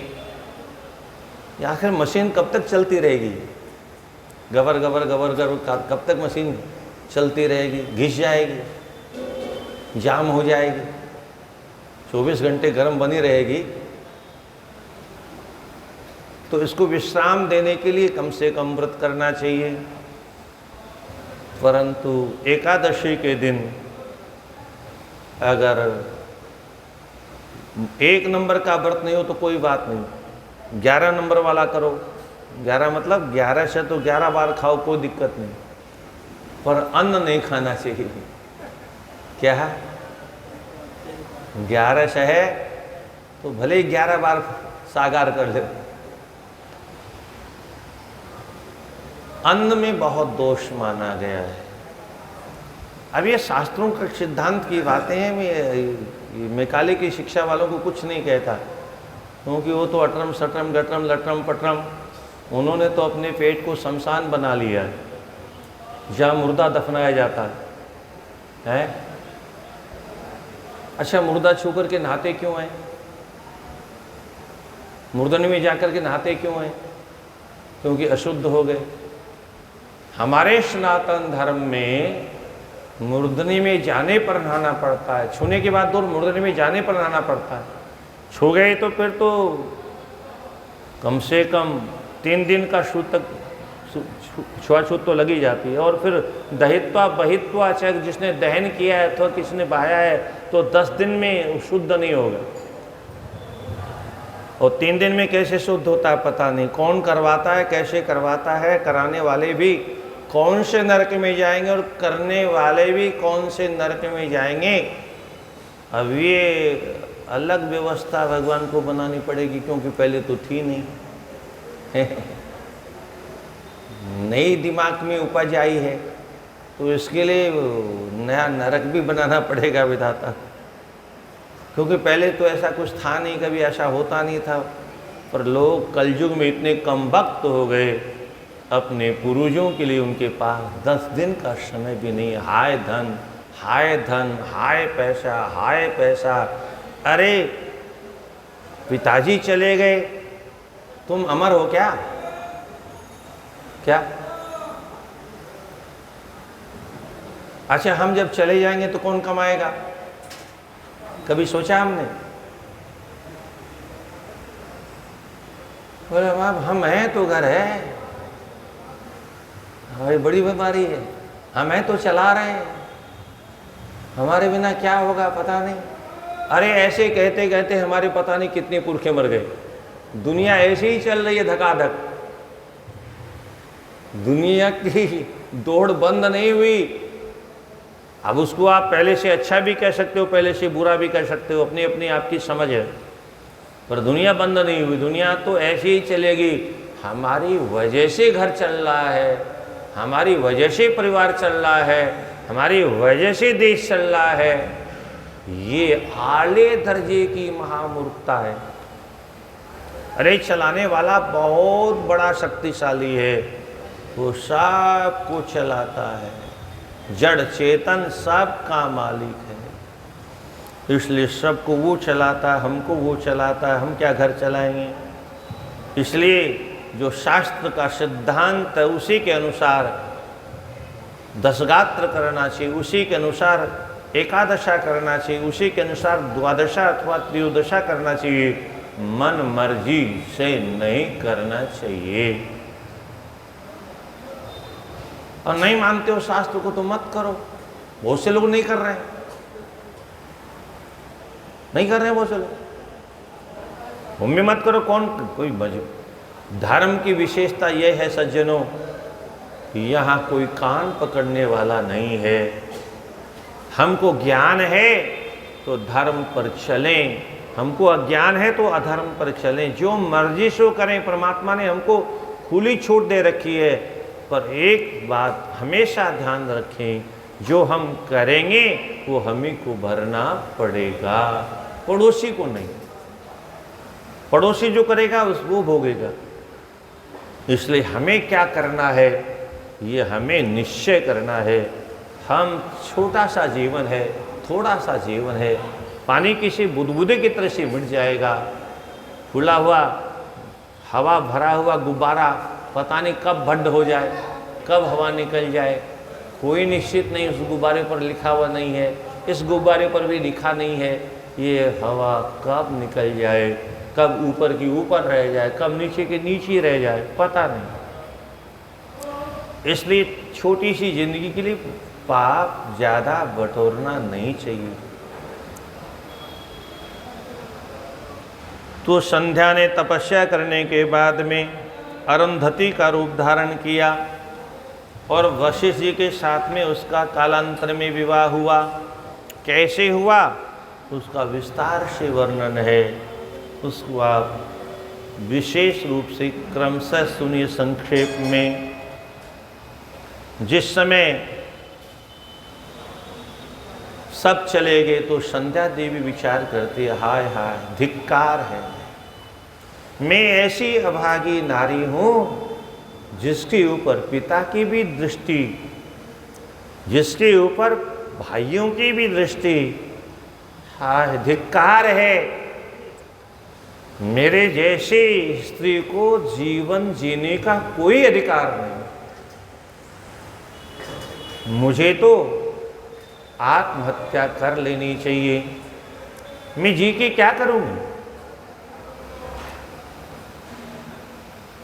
भगवान भोलेनाथ का स्मरण किया और उसके बाद में ध्यानस्थ हो गई। ध्यान परा अभवत ध्यायन्तीं क्षणमेवाशु पूर्वं वृत्तं मनस्वनि इदं विमर्शे संध्या तस्मिन् काले यथोचितम्। ध्यान में जब वो पहुंची तो उससे अपने पूर्व जन्म की स्मृति हुआ, पूर्व जन्म में तुम कौन थी, और ये सब ज्ञान होने के बाद में वह संध्या पुनश्च चिंतन करती है। उत्पन्न मात्रा माम दृष्ट्वा युवतीं मदनेरितः अकार्षिस्सानुरागोऽयम् अभिलाषं पिता मम। उत्पन्न होते ही, पैदा होते ही किसी कन्या के प्रति इस प्रकार की गंदी दृष्टि, सारी मर्यादाएं नष्ट हो गई। इसलिए ममापि मथितम चित्तम, मेरे चित्त में भी काम का प्रभाव उत्पन्न हो गया। इसलिए फल में तस्य पापस्य मदन स्वयमाप्तवान यस्तम सशाप कुपितम शंभुरग्रे पितामह। कामदेव ने जो अपराध किया उसका फल तो उसको मिल गया। सदाशिव के सामने ब्रह्मा जी ने उसे जलने का श्राप दे दिया। अब मुझे भी अपने पाप का फल भोगना चाहिए। प्राप्नुयाम फलमेतस्य पापस्य स्वघकारिणी तच्छोधन फल अहम आशुम चेच्छामि साधनम। मैं उसका फल मुझे प्राप्त करना चाहिए। मैं स्व अघकारिणी, मैंने जो पाप किया है उसका शोधन कैसे हो, उसका फल मुझे शीघ्र में चाहती हूँ। वह साधन मुझे मिले जिससे मैं अपने पाप का फल भोगूं। यन्मां पिता भ्रातश्च भ्रातरश्च सकामा अपरोक्षतः दृष्ट्वा चक्रुस्पृहां तस्मान्न मत्तः पापकृतपराः। जिसके उत्पन्न होने के तुरंत बाद पिता और भाई जिसकी ओर बुरी नज़र से देखे, मेरी जैसी पापनी और कौन हो सकती है। इसलिए करिष्याम्यहं पापस्य प्रायश्चित्तमहं स्वहं आत्मानं अग्नो होष्यामि वेद मार्गानुसारतः। मैं इस पापात्मा शरीर को अग्नि में स्वाहा कर दूंगी। और ध्यान से सुनिए, संध्या कहती है मैं मरूं इसके पहले मुझे एक और आदर्श काम करना है। और इस जो अभिप्राय का उद्देश्य क्या है उसको सुनिए। सज्जनों, संध्या हम सबसे कहती है मरने से पहले एक आदर्श की स्थापना करके जाओ। अगर हमने ऐसे ही मर गए कीड़े मकोड़े की तरह से। क्या महत्व है? इन ग्रंथों में कुछ लोगों के नाम हैं। गीता में, भागवत में, अन्य अन्य ग्रंथों में गिने चुने ऋषि महर्षियों के नाम है, बाकी कहां गए? क्या इतने ही लोग पैदा हुए? इतिहास के पन्नों में केवल महापुरुषों के नाम रहते हैं, बाकी हमारे जैसे कीड़े मकोड़े न जाने कितने पैदा पहले हुए थे, कितने हो रहे हैं, कितने होंगे, कौन पूछता है? किसके पास गिनती है मणिकर्णिका में कितने अरबों अरबों जल गए? किसने गिना? किसने गिना गंगा मैया में कितने बह गए? कोरोना में लोगों ने खूब कृपा की।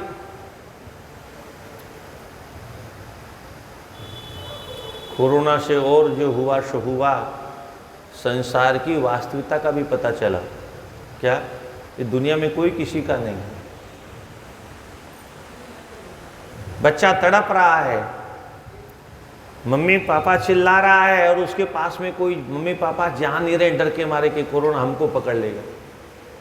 ये सीन देखा, आंखों से देखा तो मोबाइल में पर देखा।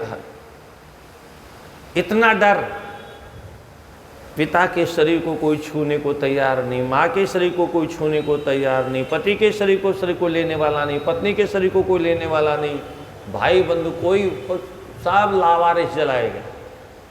किसी का क्रियाक्रम नहीं हुआ। हे भगवान, क्या किसने जलाया, किसके हाथों जले, किसने छुआ अंतिम समय में पता नहीं। किसी ने किसी का क्रियाक्रम नहीं किया। हो सकता है कुछ लोग यही मान के खुश हो गए कि चलो हमारे कुछ पैसे ही बच गए। मंद बुद्धि वाले कुछ भी सोच सकते हैं, परंतु ये मानवता के लिए बहुत बड़ा कलंक है। अरे मौत से हम कहाँ भाग के जाएंगे? कहाँ भाग के जाएंगे? अमेरिका जाएंगे तो मौत नहीं आएगी, 7 समुद्र पार जाएंगे तो मौत नहीं आएगी। वहां के लोग नहीं मरते हैं, वहां लोग अमर है। अरे स्वर्ग में चले जाएंगे तो वहां से भी आना पड़ेगा। क्षीणे पुण्य मर्त्य लोके विसंत। ब्रह्मा जी बन जाएंगे तो भी मरना पड़ेगा। आ ब्रह्म भूण, ये सब पुनरावर्त नौजुन, ये सब आवर्त होता रहता है। ये चक्रार पंक्ति गच्छति, भाग्य पंक्ति चक्र की तरह से जगत चलता रहता है। जब जिसका नंबर आ जाएगा, वो कलियां कहती हैं एक दूसरी कलियों से, फूले फूले चुन लिए काल हमारे बाहर। क्या? जो फूले फूले घूम रहे थे ना, हमको देखो, हमको सूंघो, हमारे अंदर कितनी गंध है, कितनी सुगंध है, हमको देखो। वो जो फूले फूले मोटे मोटे घूम रहे थे, बोले फूले फूले चुन लिए, और कल हम भी फूल जाएंगे। बोले वो चले गए तो हमारा फूलने का नंबर है, जब तक वो थे तो हमको फूलने नहीं दिया। क्या? जब तक वो दादा थे तब तक हमको दादा बनने नहीं दिया। अब वो गांव का दादा चला गया तो कल हम दादा बन जाएंगे, हम फूल जाएंगे। तो जब फूल जाएंगे तो हम फिर हमको चुन लिया जाएगा। ये तो यही है, पत्ता टूटा डाल से है। एक टूटा तो फिर वो सबसे सुनाता है, अब के बिछड़े कम मिलेंगे, दूर पड़ेंगे जहाँ, पता नहीं कहाँ जाएंगे, कम मिलेंगे, दोबारा अवसर आएगा कि नहीं आएगा। एक डाले से टूटने वाला पत्ता भी कहता है हमको मोक्ष चाहिए, इस पेड़ से चिपके नहीं रहना है, हमको भी एक दिन मुक्त होना है, यहाँ रहना नहीं है। ये हमारा अस्थाई निवास नहीं है, ये अस्थाई निवास है। हर वर्ष पतझड़ होता है, हर वर्ष पतझड़ हमको कुछ शिक्षा दे जाता है। हर वर्ष नए पुष्प खिलते हैं, पुराने मुरझा जाते हैं, वो हमको शिक्षा दे जाते हैं।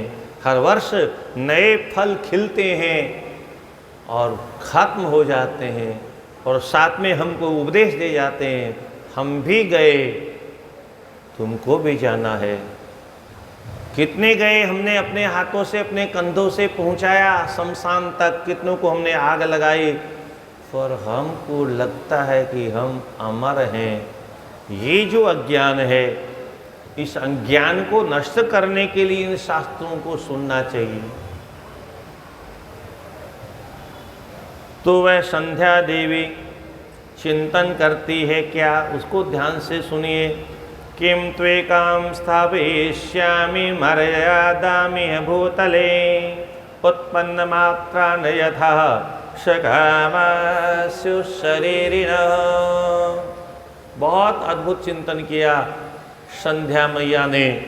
संध्या मैया कहती है, अब मैं अपने तपोबल के द्वारा एक मर्यादा की स्थापना करूंगी। बिना मर्यादा स्थापना के मरना नहीं मुझे।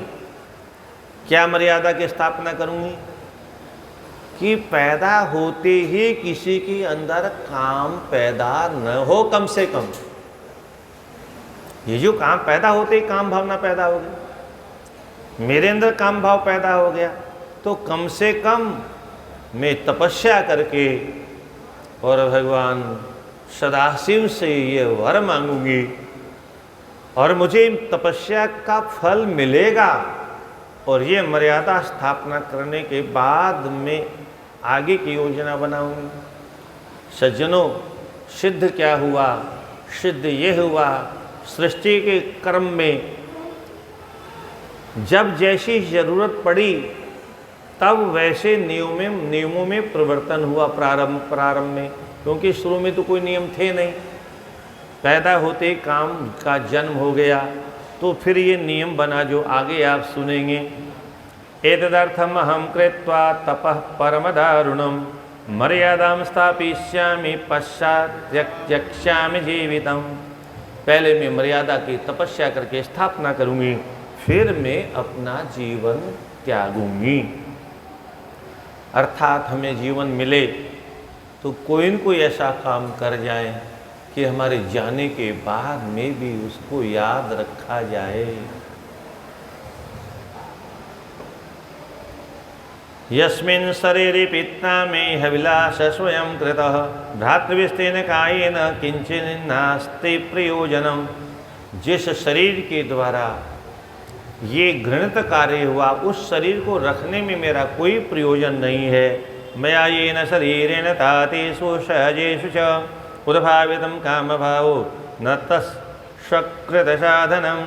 वह उत्तम कर्म, पुण्य कर्म का साधन कभी नहीं हो सकता जिसकी जन्म में ही इतने दुर्गुण हो। वो बाद में सत्कर्म क्या करेगा? वो एक कहावत है ना, कूद का पाँव पालने में दिख जा है, तो पालने में जो उपद्रव कर रहा है। कभी कभी पूछते हैं ना, अरे छोरा तू इतो चंचल है, पेट में क्या रहे हो उसे है? तो ये सब क्या है कि वो बाहर ज़्यादा उपद्रव करता है, निश्चित भीतर भी उसने बहुत उपद्रव किया हो, जीवन में भी उपद्रव करने वाला है।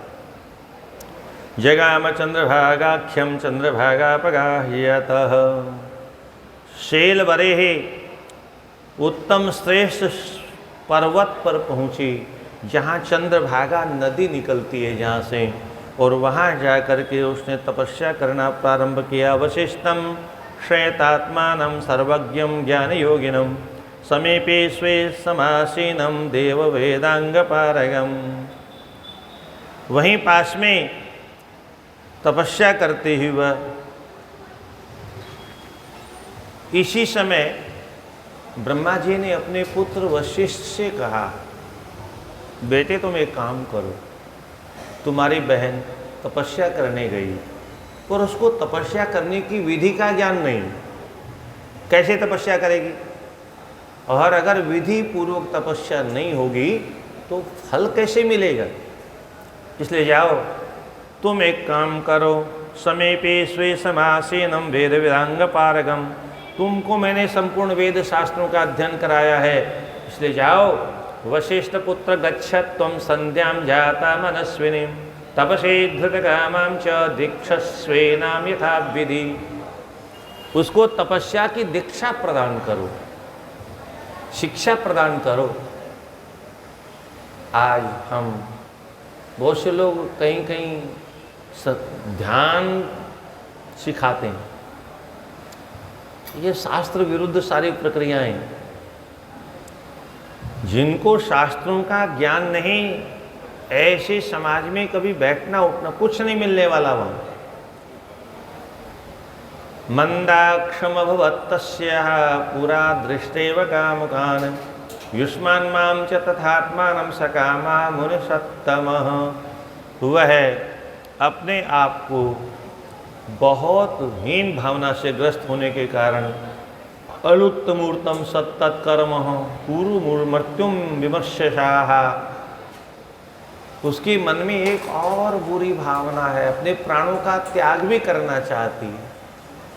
आखिर तो मेरी पुत्री तुम्हारी बहन है, मेरा भी धर्म है, अपराध जो हो गया वो तो हो गया, परंतु अब तो कम से कम उसे संभालना चाहिए। इसलिए जाओ, अमर्यादेषु मर्यादां तपसां स्थापयिष्यति। वह तपस्या करने के बाद में जो अमर्यादा में रहने वाले हैं उन सब के लिए मर्यादा की स्थापना करेगी। इसलिए तपः कर्तुं गताश्चात् भी चंद्रभागाख्य भूधरे है। चंद्रभागाख्य पर्वत के पास में जहाँ से चंद्रभागा नदी निकलती है वहाँ गई। न भावम तपसस्तात, तपस्या कैसे होती है वह नहीं जानती।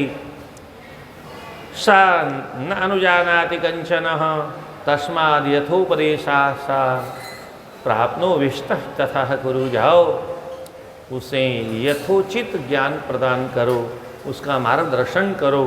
और सुनो, एक काम और करना,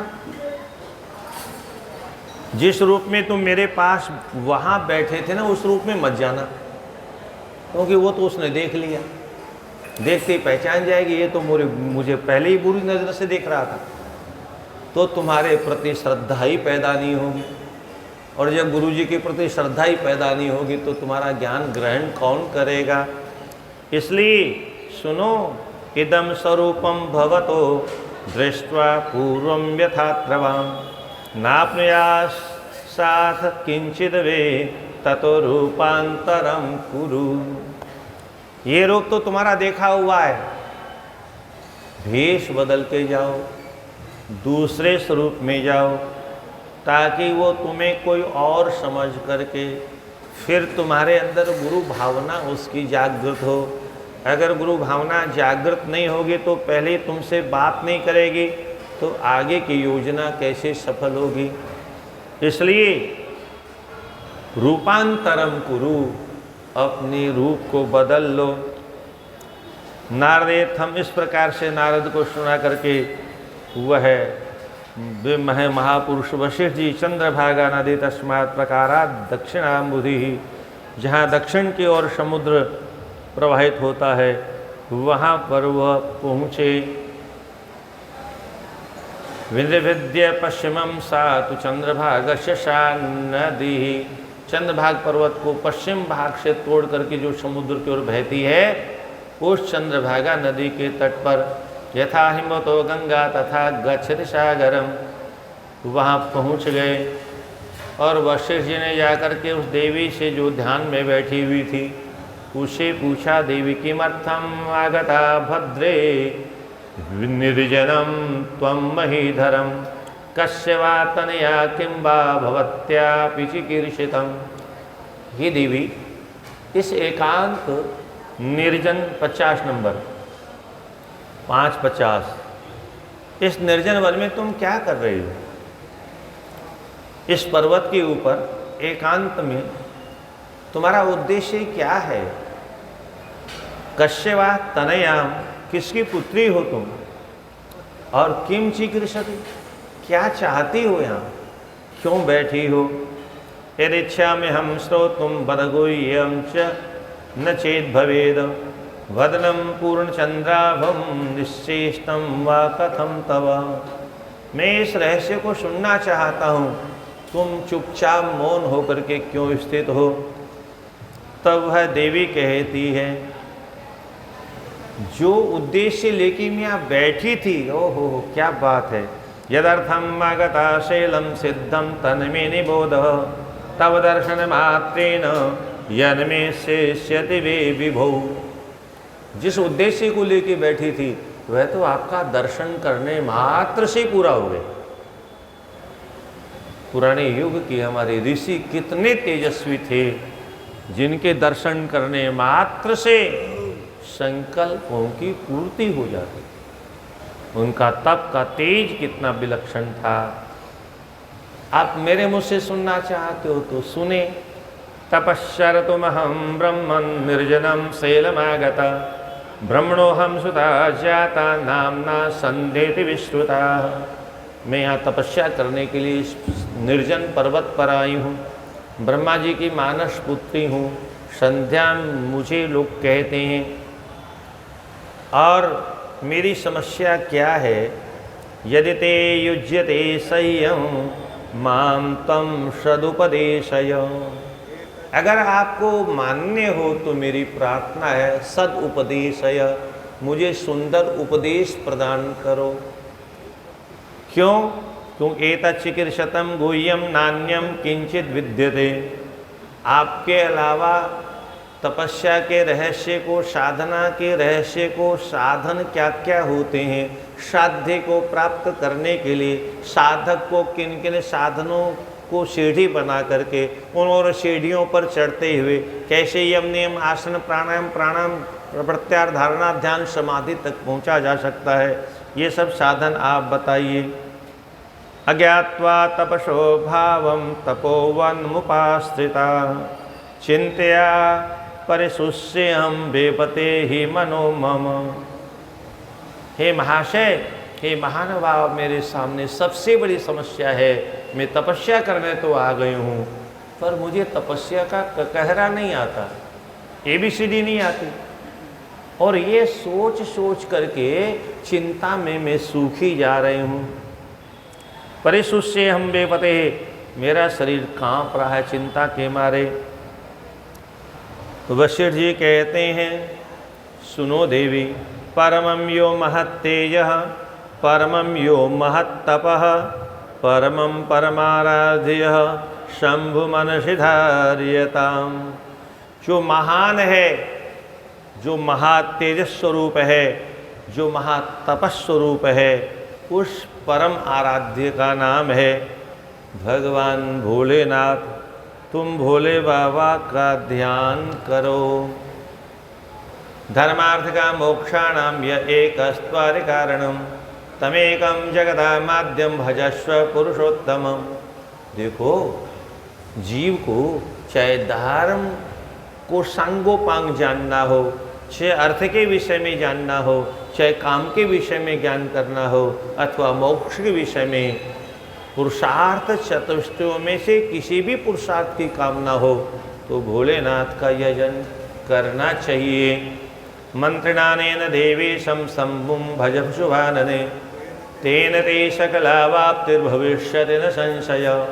मैं तुम्हें मंत्र देता हूँ, देवीश भोलेनाथ का मंत्र, और उस मंत्र को तुम जपो, तुम्हारी सभी कामनाएं पूरी हो जाएंगी, इसमें कोई संशय नहीं।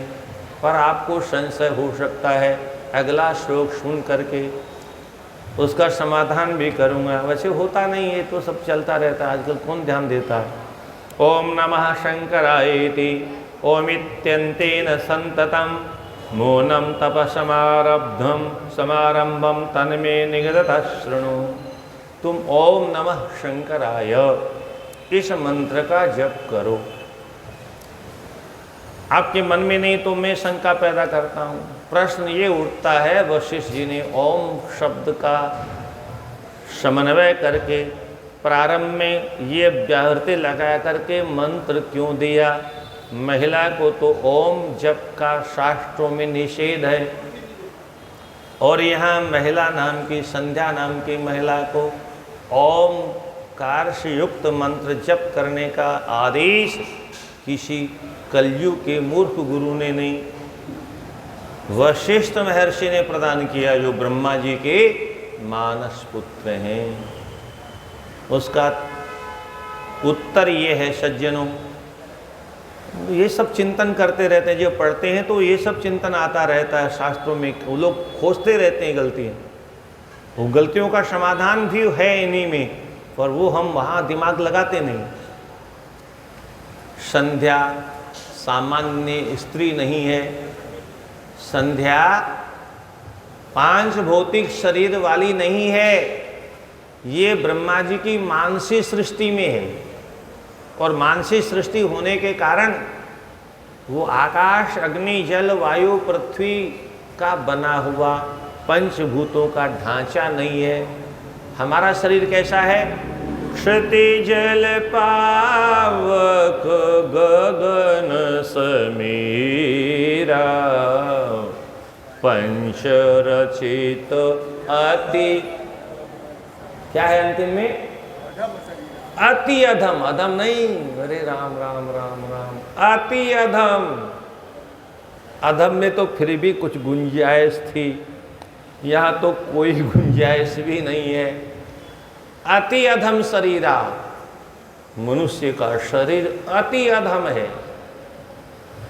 ये तो हम शास्त्रों को ठीक से पढ़ते और मनन नहीं करते हैं, इसलिए मूछों प्रताप देते हैं, इसलिए 2-2 घंटे शीशी के सामने खड़े रहते हैं, इसलिए सिनेमा वाले लोग 5-5 घंटे श्रृंगार करते हैं। आजकल तो हमारी व्यास गद्दी वाले भी करने लगे। हाँ, क्योंकि बिना साथी में रखना पड़ता 2-4 लोगों को सब करने के लिए, क्योंकि आज श्रोता भी सबसे पहले सुंदरता को देखते हैं। हाँ, तो हमारा शरीर अति अधम है। और गजब तो तब हो गया जब एक परम भक्ता शबरी मैया कहती, अधम ते अधमो अधम अति नारी। गजब हो गया। अब ये कोई आज का व्यक्ति, सामान्य व्यक्ति जो वस्तुतः वो निम्न काम कर रहा है, फिर भी वो अपने आप को अधम कहने को तैयार नहीं। आपको शायद सुनने को मिला हो, नहीं मिला हो पता नहीं, शबरी आप जानते हैं कितने वर्षों तक महर्षि मतंग के पास रही? कितने वर्षों तक हैं? 60,000 वर्षों तक तो गुरुजी के सानिध्य में रही, और उसके बाद में 10,000 वर्षों तक आगे रही। गुरुजी आदेश दे के चले गए। तब ये जो कथा शुरू हो जाती है बेर वाली, और सारे कथावाचक बकर बकर बकर बकर, बेर लाओ बेर लाओ बेर लाओ बेर लाओ, झूठे बेर लाओ झूठे बेर लाओ, बोलने में भी शर्म नहीं आती है। शबरी जैसी ऋषि महर्षियों की संगत करने वाली नारी और भगवान को झूठा बेर खिलाएगी? कोई गवारन थी क्या? वो गंवारों के साथ रहती थी क्या? आज के महात्माओं के पास नहीं रहती थी, वो उस जमाने के सतयुग त्रेता के महापुरुषों के साथ रहती थी। और 1-2 वर्ष नहीं रही, 60,000 वर्षों तक रही। क्या उन महात्माओं ने उसको सोचाचार नहीं सिखाया? आचार विचार नहीं सिखाया? शुद्ध अशुद्ध क्या होता, पवित्र अपवित्र क्या होता, भोग की पद्धति क्या है, सिखाया नहीं? क्या कभी उसने सत्संग में सुना नहीं? वो महापुरुष निरंतर सत्संग करते थे, वो सत्संग में निरंतर बैठती थी और उनकी सारी प्रक्रियाएं दर्शन करती थी, और इतना वह जानती थी। महात्मा लोग जरा शुद्धता से रहते हैं, इसलिए वो रात्रि में छिप करके सेवा करती थी, रात्रि में लकड़ियां ला के रख देती थी कि मुझे देखेंगे तो फिर स्वीकार नहीं करेंगे।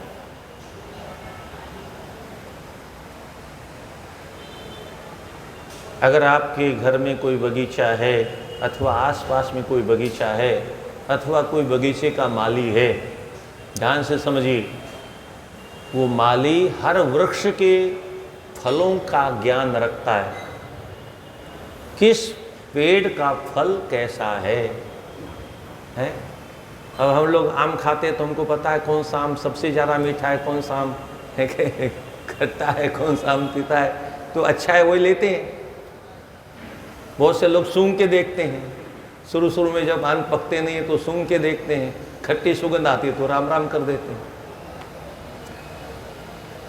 उस शबरी ने जीवन भर जंगल से फल चुने, जीवन भर फल खाए, उसको प्रत्येक वृक्ष के फलों का ज्ञान था, किस वृक्ष के फल कैसे। कुछ वर्षों तक बेर का एक जंगल हमारे उस अंडर में था, तो हमको भी मालूम, उसी झाड़ी में जाते थे जहाँ मीठे बेर होते थे, क्या दूसरे के पास नहीं जाते थे। इस दृष्टिकोण से वो झूठे हो सकते हैं, क्योंकि पेड़ों के फल तो कोई न कोई खाता ही रहता है। क्या पेड़ों के फल तो लोग खाते रहते हैं, तो पेड़ तो इस दृष्टिकोण से कोई झूठा माने तो मान सकता है, पर शबरी चक चक करके बेर लेकर के आती थी, यह तो कल्पना से भी परे है।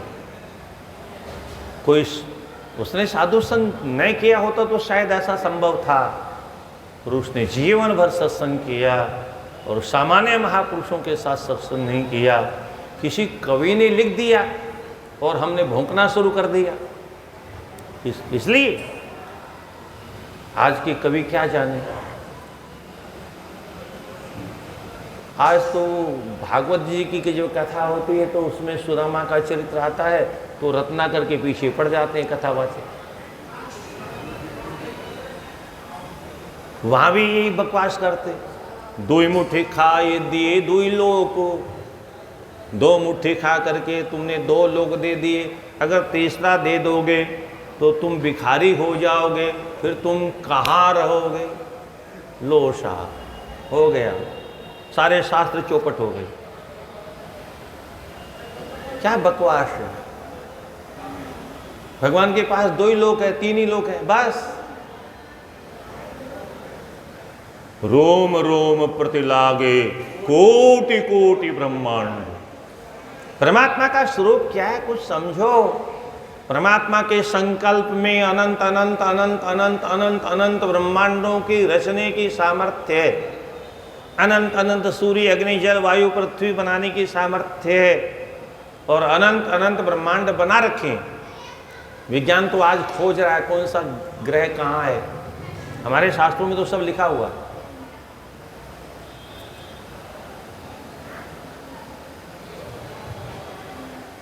कैसी सृष्टि हुई ये क्रम आप सुन रहे हैं, फिर भी मूर्ख लोग कहते हैं बंदर की औलाद है, वन मानुष की औलाद है। तो होंगे तुम, तुम्हारे बाप दादे, हम तो नहीं, हम तो हमारे नारायण की संतान है। सृष्टि कैसे हुई पूरा क्रम आपके सामने हर शास्त्रों में उपलब्ध है, और यहाँ की प्रक्रिया तो इतनी खोल करके रखी गई है। काम का जन्म कैसे हुआ, फिर काम पर कैसे रोक लगी, पैदा होते काम व्यापे नहीं। इस आगे की चर्चा में भगवान की रासलीला के प्रसंग का भी उत्तर है। क्या यहाँ आगे श्लोक आएगा, शैशव अवस्था में किशोर अवस्था में काम व्यापेगा नहीं, ये वरदान मिला। और ये वरदान विदेशियों के बाद में और सिनेमा के देखने के बाद में, पेट में से जब से माताओं ने सिनेमा देखना शुरू किया है तब से ये नष्ट भ्रष्ट हो गई सारी व्यवस्था। तब तक ठीक चल रही। पुराने जमाने में आप लोगों को मालूम होगा, आज भी तमाम घर में दादी दादी बैठी हैं, बहुत सी दादियाँ जो कहते हैं महाराज ब्याह के वो मन पत्तो ही को नहीं, यहीं गुड़िया बना के मैंने बैठा दी, ए छोरी लाडू फेंक दे, मैं लाडू फेंक दी हूँ। ब्याह होता था तब तक लोगों को पता नहीं होता था ब्याह होता क्या है, और उसके बाद में 3 और 5 वर्ष बाद में मुकलावा होता था। बेवकूफ नहीं थे, जो छोटी उम्र में विवाह करके फेंक देते थे, घर से निकाल देते थे, ऐसा नहीं। वो एक परंपरा इसलिए बनाई गई थी, हमारे ऋषि महर्षियों ने रिसर्च किया और रिसर्च करने के बाद में अष्टवर्षात् भवेद गौरी, 9 वर्षात् रोहिणी, 10 वर्षात् भवेद कन्या, अत ऊर्ध्वम तु रजस्वला। यहाँ तक कन्या रहती है, इसके बाद में कन्या धर्म समाप्त हो जाता है। और कन्या दान करने का पहली बात तो है कि धर्म है। दूसरी बात, अतः ऊर्ध्वम तो रजस्वला और ततः काम प्रजायते, उसके बाद काम की अनुभूति होने लगती। और इसलिए हमारे ऋषि महर्षियों ने एक नियम बनाया, उस अवस्था में विवाह कर देना चाहिए, यानी एक जगह बांध देना चाहिए, ताकि दूसरे के विषय में कभी जीवन में सोचे ही नहीं और वर्ण शंकर संतान कहीं पैदा न हो। अन्यथा वर्ण शंकर संतान पैदा होगी तो माँ बाप को इतना सताएगी, इतना सताएगी। और आज ये सब घर घर में क्यों हो रहा है, ये शास्त्र सब आपको संकेत में बता रहा है। क्यों अपनी माता पिता, अपने ही माता पिता को अपनी औलाद वृद्धाश्रम में फेंकाते हैं। कुछ लोग तो इतने चालाक होते हैं, बुढ़िया खटिया पकड़ ली, अब चल नहीं सकती, फिर नहीं सकती, बोले माँ चलो तीर्थ यात्रा करा ले वहाँ, और ला करके किसी मंदिर के पास में बैठा दिया जहाँ भीख भीख मिलती रहती है। बोले माँ अभी आऊँ मैं, और तुम बाबू आवा ताली बाजा लौट के आया ही नहीं साहब, वो तो वहीं छोड़ के जाना था। धिक्कार है ऐसी संतान, कहीं न कहीं कुछ न कुछ गड़बड़ी है। अन्यथा अपने माता पिता के साथ में कोई ऐसा बुरा बर्ताव कैसे कर सकता है। तो इसलिए हमारे यहाँ एक परंपरा बनाई गई, और विदाई नहीं होती थी। विदाई शरीर पुष्ट होने के बाद में होती थी। इधर में गोना होता था, उधर में मुकलावा होता था। परंपरा वही सब जगह थी। तो इस प्रकार से वह संध्या देवी तपस्या करने की विधि पूछ रही हैं, और ओम इस वैदिक मंत्र के साथ में, प्रणव के साथ में जो मंत्र दिया, उसका एकमात्र कारण यही है कि वह 5 भौतिक शरीर नहीं था। शुद्ध भाषा में बोलूं तो एमसी नहीं होती थी, शरीर में गंदगी थी ही नहीं, न खाना था न पीना था, कुछ करना ही नहीं था, क्योंकि ऐसा शरीर नहीं था, हमारे जैसा शीर्ण होने वाला नहीं था। इसलिए वहाँ पर किसी प्रकार के विकार नहीं थे, किसी प्रकार का शरीर में कोई शारीरिक दोष नहीं था। इसलिए निर्दोष शरीर से वेद मंत्रों का उच्चारण किया जा सकता है। इसलिए ओम के साथ में मंत्र प्रदान किया। सदानम मौनेन कर्तव्यम मौनेन हर पूजनम द्वयो पूर्ण जलाहारम प्रथमम षष्ठकालयो। किस प्रकार से 6 महीने में तपस्या करने की विधि बताई, और तृतीय षष्ठकाले तो उपवास परो भवेद एवं तपः समाप्तो वा षष्ठे काले क्रिया भवेद।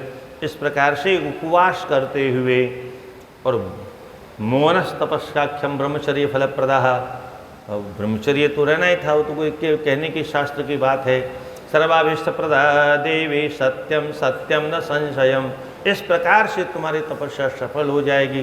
तो वो देवी तपस्या कर रही है, उसे तपस्या करने दीजिए। उसके बाद फिर सायंकाल किस प्रकार से संध्या की तपस्या से भगवान शिव जी दर्शन देते हैं, कैसे वरदान देते हैं, और उन वरदानों में कैसे कैसे कब कहाँ कामदेव का प्राकट्य, कामदेव आता है शरीर में, ये सब बताया गया। ये सब आप विस्तार से श्रवण करेंगे। कैसे मेधातिथि ऋषि के यज्ञ में जाकर के अपने शरीर का विसर्जन करते, यज्ञ कुंड में जाके गिरे। अब ये यज्ञ कुंड में कैसे गिरी, ये भी समझने की बात है। सती तो नहीं गिरी थी, योगाग्नि में जली, कुंड तो वहाँ भी था, गिर जाना चाहिए था, पर सती जानती थी यज्ञ कुंड में दोष पैदा करना, यज्ञ को विघ्न करना, ये मेरा धर्म नहीं है। पांच भौतिक शरीर होने के कारण वो यज्ञाग्नि में नहीं जली, अलग से योगाग्नि पैदा करके जली। और चूंकि इसका शरीर पंचभूतों का नहीं है, इसलिए वो सीधे अग्निकुंड में स्वाहा, वो अग्नि दूषित नहीं हुई, यज्ञ दूषित नहीं हुआ, यज्ञ खंडित नहीं हुआ। शास्त्रों को बहुत गंभीरता से पढ़ना और सुनना और समझना और समझाना चाहिए। केवल कथा कह देना ये मात्र इस गद्दी का लक्ष्य अब नहीं होना चाहिए। अब तक जो हुआ सो हुआ, कम से कम अब नई पीढ़ी को नए ढंग से तैयार करने की आवश्यकता है, ताकि आगे के लोगों को कम से कम इस हिंदू धर्म को थोड़ा बहुत जो बचा है उसको बचाया जाए, अन्यथा संभव नहीं है। हर हर महादेव शंभो काशी विश्वनाथ गंगे, हर हर महादेव शंभो काशी विश्वनाथ गंगे, हर हर महादेव शंभो काशी विश्वनाथ गंगे।